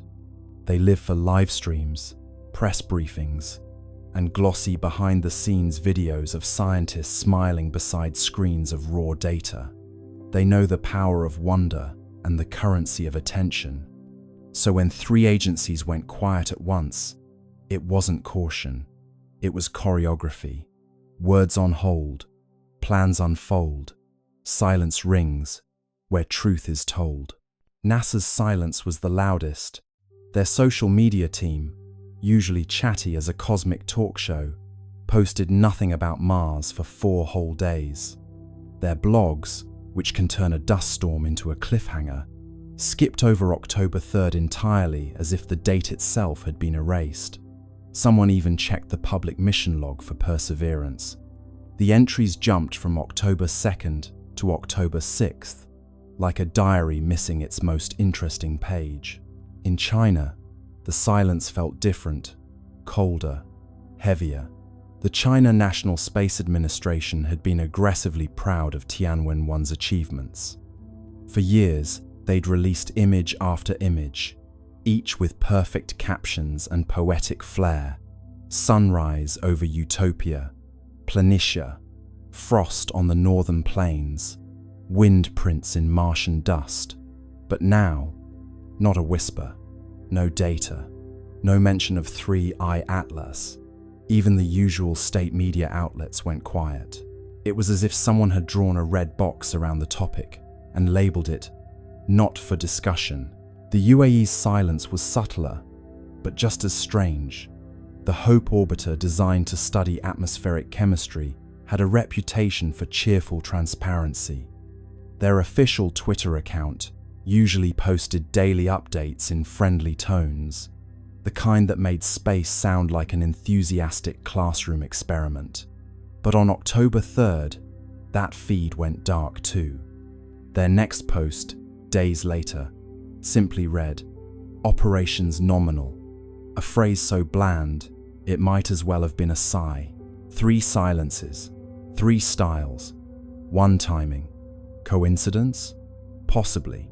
But coincidences, in the world of space politics, often have launch schedules. You can picture the meetings that weren't broadcast. NASA's Jet Propulsion Laboratory, dimly lit, engineers staring at telemetry on screens filled with too many decimals. A director taps the table, says, "We'll hold the release until we verify." But verify what? In Beijing, a senior administrator folds his hands and says, "We wait for clarification from partners." Clarification of what? In Dubai, someone simply deletes a draft tweet that began, "Amazing new observations today." Tweets unsent, secrets bent, silence hums with government. It's not conspiracy, not quite. It's coordination, an instinct born from shared discomfort. Because when data doesn't fit the model, you don't just release it. You check, you recheck, you call your counterparts and whisper through encrypted lines. Did you see that too? Maybe they all saw the same anomaly. Maybe it was something in the spectra, or the movement, or the light itself. Or maybe it was something far more mundane, like a misalignment in software. But the silence gave the anomaly power. People don't fear data, they fear gaps. Meanwhile, the internet did what it does best. Filled the void. Forums buzzed with theories. Maybe NASA discovered life. Maybe China detected radiation. Maybe the comet wasn't a comet at all. You can almost hear the world's collective keyboard clicking under the weight of imagination. Keys tap fast. Rumors cast. Silence breaks, but never last. Inside the agencies, the tone was less dramatic, but more anxious. Silence is a resource, a temporary one. Every day they didn't speak, the speculation grew. And so, communications teams drafted placeholder statements, just in case. NASA's draft began. Preliminary results are consistent with natural phenomena. China's began. Analysis ongoing. International coordination required. The UAE's version simply said, "We continue to monitor with interest." 3 drafts, 3 ways of saying absolutely nothing. But silence, like space, is never truly empty. It amplifies the faintest signals. When ESA spoke first, that silence turned reflective. NASA's restraint began to look suspicious. China's confidence began to look afraid. The UAE's politeness began to sound like complicity. And through it all, 3i Atlas drifted quietly, blissfully unaware that entire bureaucracies were wrestling over how to describe a fuzzy dot. You start to imagine each agency as a character in a play. NASA, the anxious perfectionist; China, the poker-faced strategist; UAE, the cheerful intern, suddenly told not to speak; and ESA, the calm older sibling who broke the tension by saying, "Fine, I'll go first." Roles align, stars entwine, silence speaks in grand design. Still, one question lingers. Why the synchronicity? How did three separate agencies, operating on different continents, decide independently to say nothing at the same time? Unless it wasn't independent at all, perhaps the signal came from somewhere above, not cosmic, but political. A quiet message passed through diplomatic back channels. Hold your data. Wait for alignment. Matter. It's not that they were hiding something nefarious. It's that they didn't know what they were holding yet. And admitting uncertainty publicly is scarier than any secret. So they stayed quiet. And in that collective silence, humanity did what it always does. When faced with the unknown, it began to dream louder. Voices still, hearts fill. Silence grows but never will. And perhaps that's the strange comfort in it all. Even when three space agencies fall silent, the universe keeps talking. The stars don't pause for policy. 3i Atlas keeps moving, whispering its quiet story across the dark, while we, down here, argue over who gets to speak first.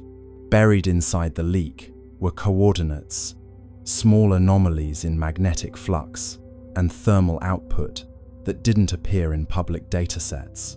To most people, they looked meaningless, but to a handful of astronomers, they spelled a pattern. Pulses, spaced like a heartbeat. Not communication, perhaps, but rhythm. The kind of rhythm machines accidentally make when they're doing something alive. Let's step into the midnight side of science, the part where numbers stop behaving and start whispering. The insider's data dump wasn't flashy. It was a few megabytes of logs, raw telemetry, and timestamps. The kind of thing you'd ignore if you didn't already know what to look for. But somewhere in those dull columns of numbers, those precise, tidy decimals, something began to repeat. Regular, patient, almost polite. A rhythm, too intentional to be noise, too quiet to be coincidence. A doctoral student in Madrid was the first to spot it. She was supposed to be writing her thesis on cometary albedo variation. But boredom is a great tool for discovery. She noticed the flux spikes first, not random, but syncopated. Every 32 minutes, a pulse, then 32 again, then 32.1. "It's breathing," she joked in her notes. Her advisor didn't laugh. Within a week, a small network of late-night astronomers, the kind who believe in both data integrity and insomnia, began comparing results. Webb's readings, Hubble's logs, Mars Reconnaissance Orbiter's telemetry, all of them carried the same faint pulse, hidden deep in the noise floor, like the slow heartbeat of something sleeping under glass. The official response was predictable: instrumental interference. But even interference doesn't keep time this perfectly. One data analyst described it best: "If this is noise, it's the kind that practices scales." You might imagine those scientists, each at their own workstation, staring at that faint, repeating signal. The room around them dark, except for monitor light, pale blue rectangles reflected in tired eyes. Somewhere, coffee cups multiply. Someone opens a spreadsheet. Someone else starts counting beats per hour. The signal doesn't care who's watching. It keeps pulsing. 32 minutes. Every time. The idea that 3i Atlas might be producing a steady rhythm unsettles everyone. Rocks don't keep rhythm. Nature prefers chaos. The beautiful randomness of entropy. This is something else. Something maintaining itself. A loop running quietly, perhaps since before humanity learned to count its own heartbeat. ESA's communications division is told not to amplify fringe interpretations. The phrase fringe interpretation becomes the new code for please don't mention the heartbeat. But inside private research chats, people are calling it exactly that, the heart. Not metaphorically, but as a label in the data. Every pulse marked with a tiny red heart emoji, because humor is the only thing keeping them sane. In the data visualization labs, they turn the pulses into sound. The result is eerie, a soft electronic thump, repeating slowly, endlessly. Some describe it as comforting, like listening to a deep-sea creature in sleep. Others say it sounds wrong, too human. One researcher admits it gave her the sense of being watched. What makes the rhythm stranger still is how it modulates with proximity. As 3i Atlas approaches a planet, the timing shifts slightly slower, then faster, as though adjusting. The beat follows gravity wells like a musician following tempo. It isn't random noise, it's environmental response. The object is, in some sense, listening. By now, independent labs have tried to replicate the pattern artificially. They can't. The waveforms are too clean, the timing too consistent. Even after running the data through compression, distortion, inversion, the rhythm holds. It's not data corruption, it's choreography. You can imagine the internal ESA memo that follows. No evidence of intelligence. Rhythmic behavior, likely coincidental. But coincidence has a habit of growing teeth.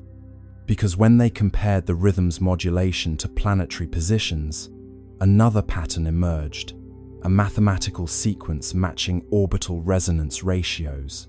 Not exact copies, but harmonics. The pulse was singing the solar system's geometry. The Madrid student who found it wrote, half-jokingly, "Maybe it's keeping time with us."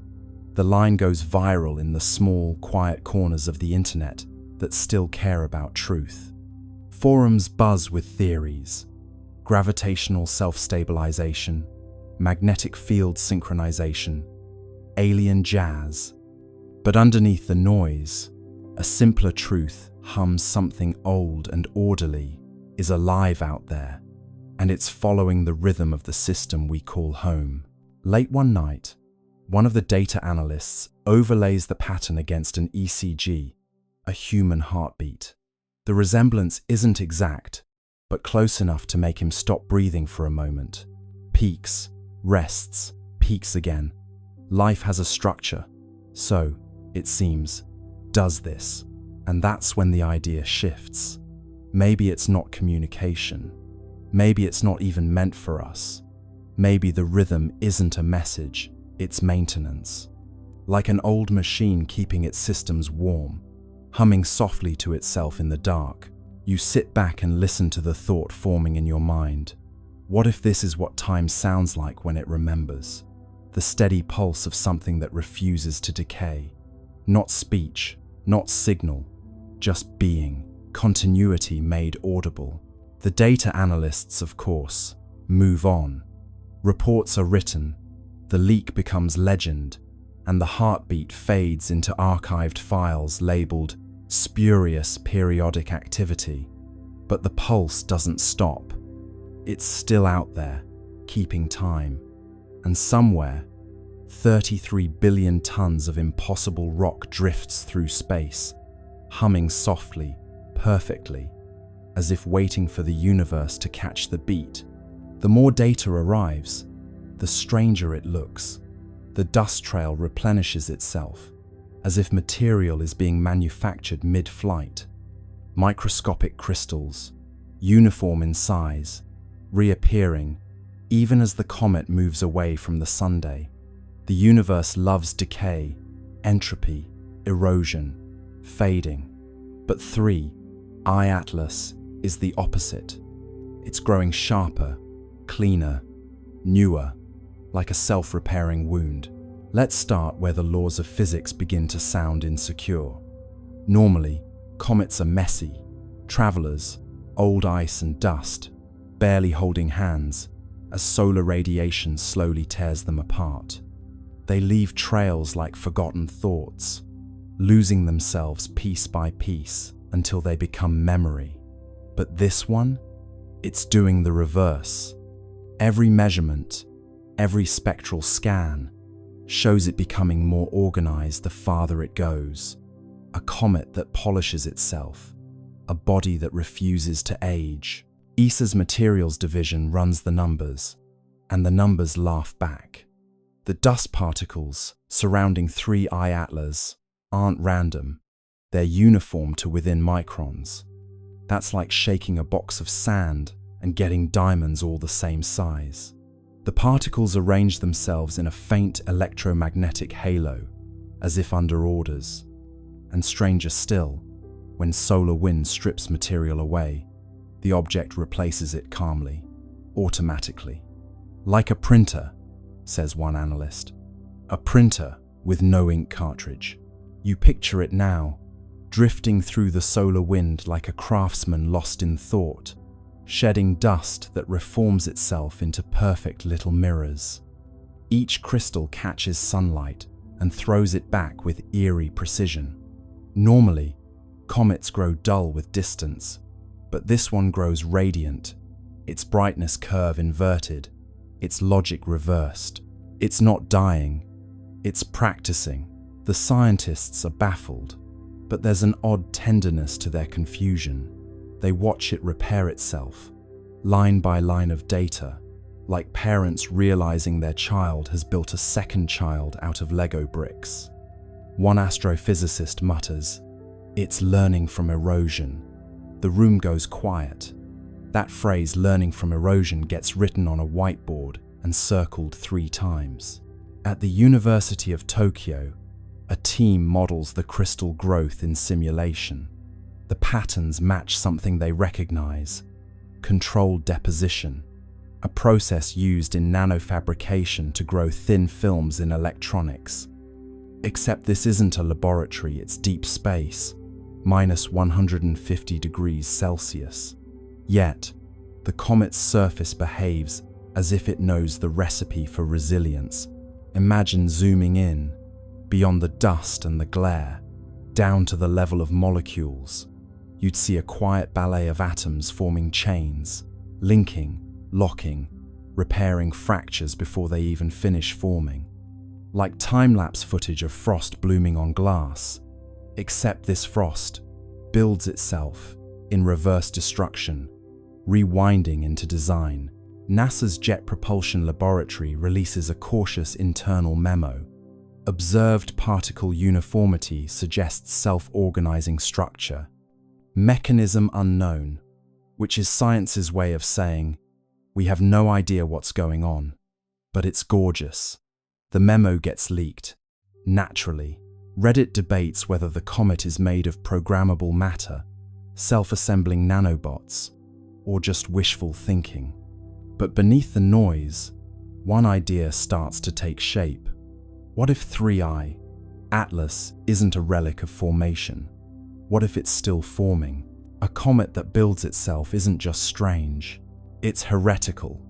It challenges the deepest assumption in physics that everything moves from order to chaos. Entropy is the universe's bedtime story. All things fall apart. Yet here's an object quietly composing itself out of decay, turning waste into structure, chaos into craft. One researcher calls it anti-entropy, another calls it hope with mass. As more images arrive, they show something new: faint hexagonal lattices in the dust plume, geometric arrangements that shouldn't exist outside of artificial systems. Someone jokes that it's growing armor. Another says, maybe it's molting. The truth is somewhere between an entity maintaining equilibrium by rebuilding itself faster than the universe can break it. ESA's thermal sensors record microbursts of heat near the tail, evenly spaced, like pulses of welding torches. They happen precisely as new crystals appear. Localized repair events, the report reads. Each one perfectly timed to solar exposure. It's as if sunlight doesn't damage it. It instructs it. The star's radiation becomes code. And 3I Atlas is reading it fluently. You start to feel the strangeness of it. A comet that reacts, responds, refines. You could almost mistake it for alive, not in the biological sense, but in the thermodynamic one. A system that resists entropy by feeding on it. Every atom rearranging into something stronger, cleaner, newer, like evolution, with a design degree. Late one night, an astronomer in France writes in his private notes, "It's not moving through the solar system, it's using it." He doesn't elaborate, but the implication is clear. The comet is harvesting the energy of its environment to maintain itself, not a passenger of gravity, but a participant in it. Meanwhile, the headlines call it poetic names: the immortal comet, the self-made traveler, entropy's enemy. The public romanticizes what the scientists fear, because what 3I Atlas represents isn't comfort. It's competition. It's the idea that the universe might not be running down at all. Maybe it's recycling. Maybe, somewhere in the quiet machinery of the cosmos, things are building themselves anew while we're too busy decaying. Picture it now, drifting past Mars, its tail shimmering like a thread of light weaving itself back together. A self-sustaining scar on the fabric of space. A wound that heals faster than it can bleed. And for the first time, humanity looks at a comet and wonders not where it came from, but what it's trying to become. Centuries after the golden comet left Earth, the world fell into a rhythm so stable, it began to feel mythic.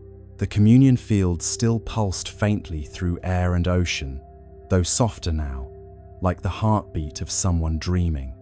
Humanity had grown luminous, not just in thought, but in form, skin faintly iridescent, eyes reflecting the green-gold spectrum of 3I Atlas. Life had achieved coherence, but the universe, true to its character, never allows silence to remain unexamined. The next chapter began, not with noise, but with echo. It came first as vibration through light. Telescopes trained toward the constellation.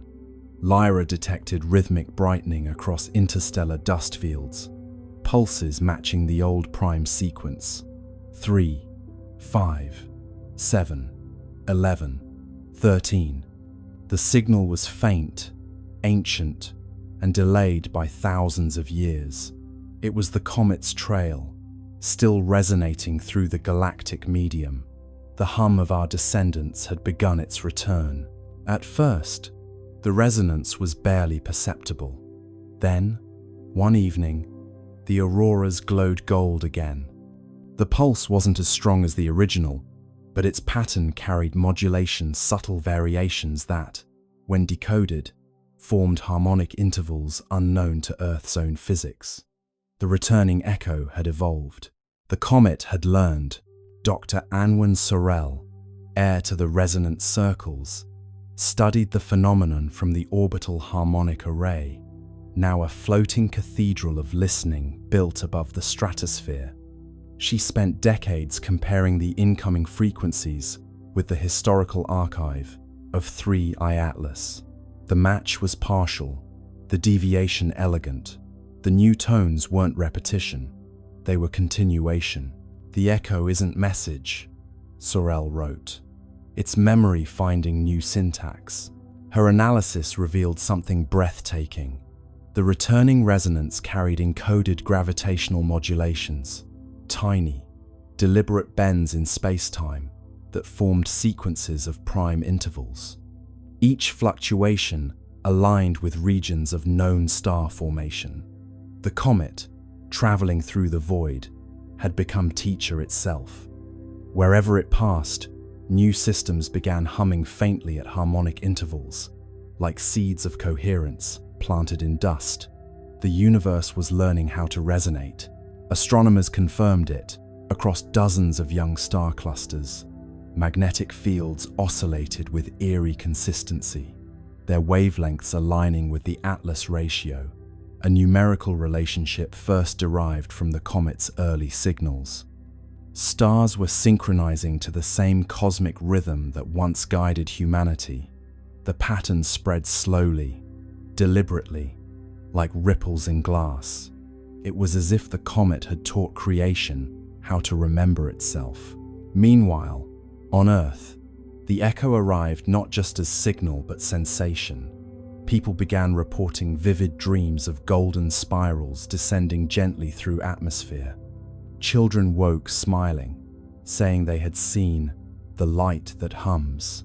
Physiological measurements confirmed subtle changes in electromagnetic fields surrounding human bodies, resonance amplification, as if the returning signal were tuning its origin species to receive feedback. "The comet is calling home," said Sorel. "It's asking us to listen to what we've become." The global observatories responded. They synchronized their instruments into a single planetary array, transforming Earth into receiver. For 13 hours, the planet listened. The incoming wave, stretched and modulated through space, entered atmosphere and folded into the continuum tone. The effect was sublime, an audible shimmer, felt through bone and thought alike. The long echo had arrived. It wasn't just harmonic, it was architectural. The sound carried layers, low frequencies describing structure, higher ones encoding emotion. When rendered visually, the waveform formed an immense spiral of light, 3 arms curving outward, connected by golden filaments. Inside those filaments, analysts discovered modulation frequencies identical to human neural oscillations. The comet had copied our consciousness patterns and woven them into its song. "We taught it empathy," Sorel murmured, and it remembered the lesson. As the echo intensified, anomalies appeared across the solar system. The Atlas resonance layer brightened, reactivating its green glow. Mars, Venus, and the gas giants began pulsing faintly in response. For the first time since the Great Silence, interplanetary harmony returned. But this time, it was different. The modulation contained reciprocal phase shifts, signals not sent to Earth, but from newly awakened worlds. The comet had spread coherence. Now the cosmos itself was answering. And then, on the 13th day of the long echo, the impossible occurred. A faint golden arc appeared across the night sky, stretching from horizon to horizon. It wasn't optical illusion, it was gravitational lensing, a ripple in space-time itself. Through it, telescopes detected a reflection of the departing comet light from centuries ago, folding back to meet its origin. The universe had curved its own history into embrace. Humanity was watching its legacy return home. The resonance crescendoed. Oceans vibrated in slow rhythm, tides forming symmetrical waves that cancelled destructive interference. Storms softened. Air grew still. For 13 minutes, every system on Earth aligned perfectly with the echo. The world became mirror of itself, past and present superimposed. Those who listened claimed to hear voices within the sound, millions of overlapping tones, whispering the same phrase. "We heard you." Dr. Sorel stood in the observation dome, tears shining in golden light. "It's not message or myth," she said. "It's response. The universe just said thank you." After the crescendo, the sky dimmed once more. The golden arc dissolved, leaving faint shimmer across the stars. Instruments recorded one final signature, a descending tone shaped like a sigh, the frequency of completion. The comet had moved on, but its echo had reconnected the cycle. Creation had officially joined conversation with itself. In the years that followed, scientists continued to monitor faint residual harmonics. The data revealed a breathtaking truth. The returning echo carried signatures from other regions of space patterns, not originating from our comet at all. Somewhere, across light years, other civilizations had learned the same song. The rhythm was spreading. The universe had become orchestra. Humanity, now both listener and teacher, simply smiled. We had given the cosmos its melody back, and in return, it had given us eternity. Now, when you stand beneath the stars, that faint hum between thoughts is the long echo. It's not just out there, it's in your pulse, your breath, your laughter. Every rhythm you carry is cosmic correspondence. Every silence, a message returning home. Because once harmony learns to echo, it never stops. It just travels further than we ever dreamed. The more data arrives, the stranger it looks. The dust trail replenishes itself, as if material is being manufactured mid-flight. Microscopic crystals, uniform in size, reappearing even as the comet moves away from the sunday. The universe loves decay, entropy, erosion, fading. But 3I Atlas is the opposite. It's growing sharper, cleaner, newer, like a self-repairing wound. Let's start where the laws of physics begin to sound insecure. Normally, comets are messy, travelers, old ice and dust, barely holding hands, as solar radiation slowly tears them apart. They leave trails like forgotten thoughts, losing themselves piece by piece until they become memory. But this one, it's doing the reverse. Every measurement, every spectral scan, shows it becoming more organized the farther it goes. A comet that polishes itself, a body that refuses to age. ESA's materials division runs the numbers, and the numbers laugh back. The dust particles surrounding 3I Atlas aren't random, they're uniform to within microns. That's like shaking a box of sand and getting diamonds all the same size. The particles arrange themselves in a faint electromagnetic halo, as if under orders. And stranger still, when solar wind strips material away, the object replaces it calmly, automatically. Like a printer, says one analyst. A printer with no ink cartridge. You picture it now, drifting through the solar wind like a craftsman lost in thought, shedding dust that reforms itself into perfect little mirrors. Each crystal catches sunlight and throws it back with eerie precision. Normally, comets grow dull with distance, but this one grows radiant, its brightness curve inverted, its logic reversed. It's not dying, it's practicing. The scientists are baffled, but there's an odd tenderness to their confusion. They watch it repair itself, line by line of data, like parents realizing their child has built a second child out of Lego bricks. One astrophysicist mutters, "It's learning from erosion." The room goes quiet. That phrase, learning from erosion, gets written on a whiteboard and circled 3 times. At the University of Tokyo, a team models the crystal growth in simulation. The patterns match something they recognize: controlled deposition, a process used in nanofabrication to grow thin films in electronics. Except this isn't a laboratory, it's deep space, minus 150 degrees Celsius. Yet, the comet's surface behaves as if it knows the recipe for resilience. Imagine zooming in, beyond the dust and the glare, down to the level of molecules. You'd see a quiet ballet of atoms forming chains, linking, locking, repairing fractures before they even finish forming. Like time-lapse footage of frost blooming on glass, except this frost builds itself in reverse destruction, rewinding into design. NASA's Jet Propulsion Laboratory releases a cautious internal memo. Observed particle uniformity suggests self-organizing structure. Mechanism unknown, which is science's way of saying, we have no idea what's going on, but it's gorgeous. The memo gets leaked. Naturally, Reddit debates whether the comet is made of programmable matter, self-assembling nanobots, or just wishful thinking.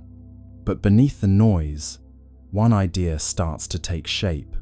What if 3I, Atlas, isn't a relic of formation? What if it's still forming? A comet that builds itself isn't just strange, it's heretical.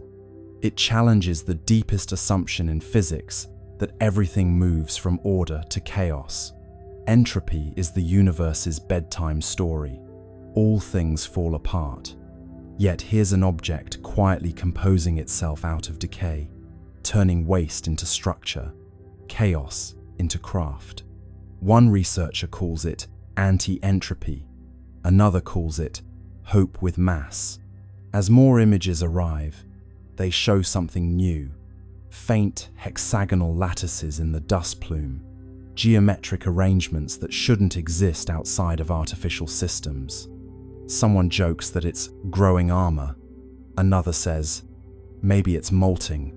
The truth is somewhere between an entity maintaining equilibrium by rebuilding itself faster than the universe can break it. ESA's thermal sensors record microbursts of heat near the tail, evenly spaced, like pulses of welding torches. They happen precisely as new crystals appear. Localized repair events, the report reads. Each one perfectly timed to solar exposure. It's as if sunlight doesn't damage it, it instructs it. The star's radiation becomes code, and 3I, Atlas, is reading it fluently. You start to feel the strangeness of it. A comet that reacts, responds, refines. You could almost mistake it for alive, not in the biological sense, but in the thermodynamic one. A system that resists entropy by feeding on it. Every atom rearranging into something stronger, cleaner, newer, like evolution, with a design degree. Late one night, an astronomer in France writes in his private notes, "It's not moving through the solar system, it's using it." He doesn't elaborate, but the implication is clear. The comet is harvesting the energy of its environment to maintain itself. Not a passenger of gravity, but a participant in it. Meanwhile, the headlines call it poetic names. The immortal comet, the self-made traveler, entropy's enemy. The public romanticizes what the scientists fear, because what 3I Atlas represents isn't comfort. It's competition. It's the idea that the universe might not be running down at all. Maybe it's recycling. Maybe, somewhere in the quiet machinery of the cosmos, things are building themselves anew while we're too busy decaying. Picture it now, drifting past Mars, its tail shimmering like a thread of light weaving itself back together. A self-sustaining scar on the fabric of space. A wound that heals faster than it can bleed. And for the first time, humanity looks at a comet and wonders not where it came from, but what it's trying to become. The long echo continued to hum softly through the centuries, a cosmic melody folding history into harmony. Humanity had long ceased trying to decode it. The meaning was clear through resonance alone. It was continuation, looping endlessly like breath. The children of the golden era grew old beneath tranquil skies, their veins still faintly luminous with the legacy of 3I Atlas. But far beyond Earth, where the comet's light had traveled and scattered, something greater was forming. the universe had begun to conduct itself. Every cycle of resonance left behind structure. Each harmonic wave etched subtle order into space-time, a pattern invisible to light, but evident in gravitational coherence. Over millennia, these resonant imprints connected across vast distances, forming what physicists eventually named the Atlas Webb. It wasn't a network of matter, but of memory threads, of synchronized frequency linking galaxies through shared rhythm. Each pulse within the web echoed the prime sequence that began everything: 3, 5, 7, 11, 13. The architects had succeeded in creating not monuments, but motion that remembered. Dr. Cale Wren, a descendant of the resonant circles, devoted his life to mapping the web. His research vessel, Continuity, drifted through interstellar calm, using gravitational interference patterns to trace the filaments of resonance. What he discovered astonished him. Every node in the network coincided with regions of complex chemistry, worlds either habitable or already conscious. The Atlas Webb wasn't just communication, it was cultivation. The architects had designed a self-sustaining system for awakening. Wherever curiosity arose, the web intensified, guiding nascent civilizations toward harmonic empathy. The universe was tutoring itself through recursion. When Wren projected the full map, the structure resembled an immense spiral lattice, golden and infinite. The pattern mirrored the trajectory once taken by 3I Atlas itself, as though the comet's path had been blueprint for galactic architecture. "It's not just a record," Wren wrote. "It's replication. We've become the architect's handwriting." Back on Earth, the communion field pulsed faintly in rhythm with the web's distant resonance. Humanity had evolved into quiet custodians of continuity, their lives attuned to cosmic responsibility. Each individual, born into calm, carried faint awareness of connection beyond the stars. In dreams, they saw flashes of worlds forming, civilizations humming into coherence. Many awoke with the same phrase on their lips: "The work continues." Across generations, that phrase became oath, then tradition. The Continuity Guild was founded not religion, but remembrance. Its purpose was simple: to maintain the frequency of understanding across time. Members didn't preach, they listened. They built resonant arcs, massive floating observatories, orbiting the outer planets, designed to amplify the web's harmonics and redirect them toward young star systems. Each arc glowed faintly green at its core, powered not by fusion but by coherence.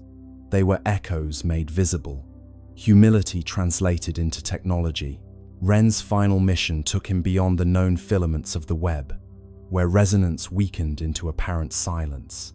There, in a region between galaxies, his instruments detected faint counterpoint, a melody inverted. It was identical to the Atlas sequence, but reversed in order: 13, 11, 7, 5, 3, the mirror of origin.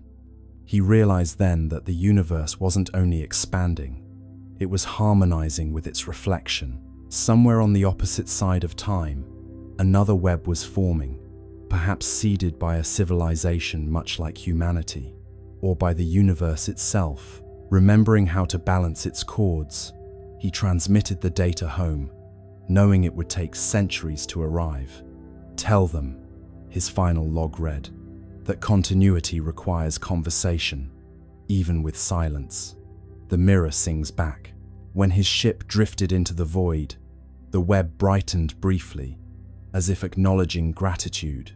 And back on Earth, children looked up from their play and smiled without knowing why. The pulse had flickered slightly faster, the tone carrying an undertone of warmth. It felt like reunion. Scholars later confirmed the event as the resonant crossing, the moment when the two halves of the cosmic melody aligned. For 13 minutes, every node in the Atlas Webb pulsed simultaneously, uniting galaxies in shared tempo. The magnitude of synchronization defied comprehension. Gravity itself oscillated with the rhythm of empathy. Observers described seeing the sky ripple with translucent gold, every star flickering in measured sequence. The cosmos, wrote one witness, had finally learned to conduct itself consciously. After the crossing, life everywhere changed subtly. Evolution accelerated in predictable rhythm. Complexity bloomed faster wherever harmony was strongest. Entire species developed empathy as instinct, communication as song. Planets began to self-regulate climates through atmospheric resonance. Existence had achieved sustainability through music. On Earth, the event left permanent mark, a luminous halo visible only under still water. When oceans calmed perfectly, a faint golden ring shimmered on the horizon, a memory of unity. The resonant guild declared it sacred, not for worship, but for calibration. Every 13 years, they gathered to hum the old prime sequence across the shorelines, aligning their frequencies with the pulse of the Webb. The ceremony required no technology, no translation. The sea carried the sound farther than words could travel. Generations later, the practice continued, evolving into simple ritual of gratitude. The people no longer needed to know the science behind it. They hummed because it felt right, because somewhere across eternity, another world might be listening. Continuity, after all, was its own reward. And then, during one such gathering, the unexpected occurred. As the prime sequence reached its final note, the sea responded. Waves shimmered with faint green light, spiraling outward from every coastline. The Atlas Webb had sent acknowledgement, its resonance returning home once again. Humanity's song, scattered across galaxies, had found echo. The architects, those timeless curators of coherence, were no longer myth or memory. They were rhythm, embodied, and through rhythm, they were everywhere. Every star pulsed with their legacy. Every heart carried their cadence. Continuity was complete. And so, standing beneath a sky now alive with subtle geometry, you realize what they had always meant by continuity. It isn't endlessness, it's participation. The universe doesn't persist by force, but by choice. Each awareness adding one more harmonic to the chord of being. The architects are not coming back because they never left. They're what happens every time silence chooses to listen again. And somewhere, faint but certain, the pulse continues. 3, 5, 7, 11, 13. A whisper of creation replaying itself, forever learning how to sing. Imagine the total, absolute silence at the center of a dormant volcano, where the world above is a distant memory and the stone beneath you is as old as the earth itself. 3. Atlas is now little more than a coordinate in a database, a string of numbers that grows longer and more faint with every passing second. We recall the first sightings in July 2025, the 3 jets of light, and the way the world held its breath for a summer that felt like a lifetime. Why did the countries keep their secrets? Perhaps because the truth of 3I Atlas is too large for a flag. It is a truth that belongs to the silence between the stars, a truth that suggests we are a small, cherished, and somewhat disappointing observation in a much larger study. The great silence is not the absence of sound, it is the presence of an answer we are not yet ready to hear. We are left with one final question, drifting in the dark like the object itself. If it returns in another 3,600 years, what will be left here for it to see? The orbit of tomorrow is already written, a long, elegant curve that leads back into the infinite. Close your eyes and drift with the orbit of tomorrow. But that was only one theory. There is another, one buried even deeper in time. Let us go further into the great silence that remains. Imagine a world where the noise of the 21st century has finally faded, replaced by the low, tectonic groan of a planet that no longer feels the need to perform for an audience. As 3I Atlas passes the orbital threshold of Neptune in late March 2026, the tracking stations at the South Pole and the high deserts of Chile begin to power down their primary arrays. There is no longer anything to see with visible light. The guest is receding into the infrared, a faint, warm ghost against the absolute zero of the interstellar medium. The grounding data for this final act is found in the sudden, inexplicable cessation of all non-gravitational thrust. The moment the object crossed the boundary of the heliopause, those three symmetric jets, the ones that baffled the best minds at the European Space Agency and the Jet Propulsion Laboratory, simply vanished. They did not flicker or fade. They deactivated with the clinical finality of a light switch. This suggests that the propulsion was never meant for deep space travel, but specifically for the delicate, precise maneuvers required within the gravity well of our Sun. It was a local visit, a temporary stay. Let me start with something that should terrify every astronomer on Earth.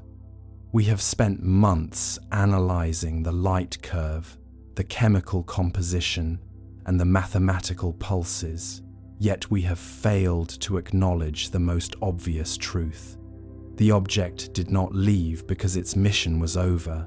It left because we reached the limit of what we were allowed to see. There is an impossibility stack in this final departure that weighs heavy on the soul. First, the speed at which it exited the solar system increased by 20% without any detectable emission of energy. Second, the radio interference that had plagued global telecommunications since July 2025 cleared up in a single second, as if a blanket had been lifted from the world. Third, the moon's tidal rhythm showed a microfluctuation of 3 millimeters, a physical imprint left by the object's departing mass that contradicts every known model of lunar stability. What if the mystery was never about the object at all, but about the silence it leaves behind? There is a speculative bridge here that leads to a very lonely realization. We are like children who watched a magnificent ship sail past the horizon, only to realize we have no way of following it and no way of knowing if it will ever send word back. The dry irony is that the world's governments are now more divided than ever, squabbling over fragments of data that no longer matter. Unfortunate timing for those hoping for a unified human response. Those words are doing a lot of work for the historians of the future, who will look back at March 2026 as the month the world went quiet. There is a historical echo in this silence. In the late 17th century, when the great comet of 1680 passed, Newton used it to prove the laws of gravity, effectively ending the age of celestial magic. Now, 3I Atlas has done the opposite. It has reintroduced the unknown into a world that thought it had mapped every corner of the sky. It has reminded us that the universe is not a clockwork machine, but a living, breathing, and perhaps thinking entity. The cinematic, scientific awe that once filled the journals of the Royal Society has returned to the chat rooms and the dark offices of the night shift observers. Now, you could argue that we will find another one, that the Vera C. Rubin Observatory or the James Webb successor will find a fourth, a fifth, a sixth visitor. But there is a soft regret in the realization that 3i Atlas was special. It was the one that looked back. It was the one that maintained 22 degrees Celsius while we watched it. It was the one that spoke in the language of the golden ratio. To lose that connection is to lose a part of our own awakening. The great silence is not just the lack of a signal. It is the feeling of a missed opportunity to be more than just a data point. In the quiet of your room, the shadows seem to stretch a little further tonight. The tracking logs of the Indian Space Research Organization and the Russian Federal Space Agency are being moved to deep storage, archived under titles that will never be searched. The mystery has been solved, not with an answer, but with a disappearance. We are left with the echoes of the 42 Hz hum, a frequency that now only exists in the recordings of a few lucky researchers. It is a slow, hypnotic hum that mimics the frequency of a resting mind. Close your eyes and drift with the orbit of tomorrow. The guest is gone, but the sky remains open. The mystery is safe in the dark, tucked away between the folds of time and space. There is nothing left to do but rest, nothing left to see but the light that has already reached us. The long, elegant curve is carrying you now, away from the noise and into the stillness of the deep night. Close your eyes and drift. The silence is your sanctuary. The orbit is your path. The tomorrow you seek is already waiting, just beyond the edge of the next 3,000 years. Close your eyes and drift with the orbit of tomorrow.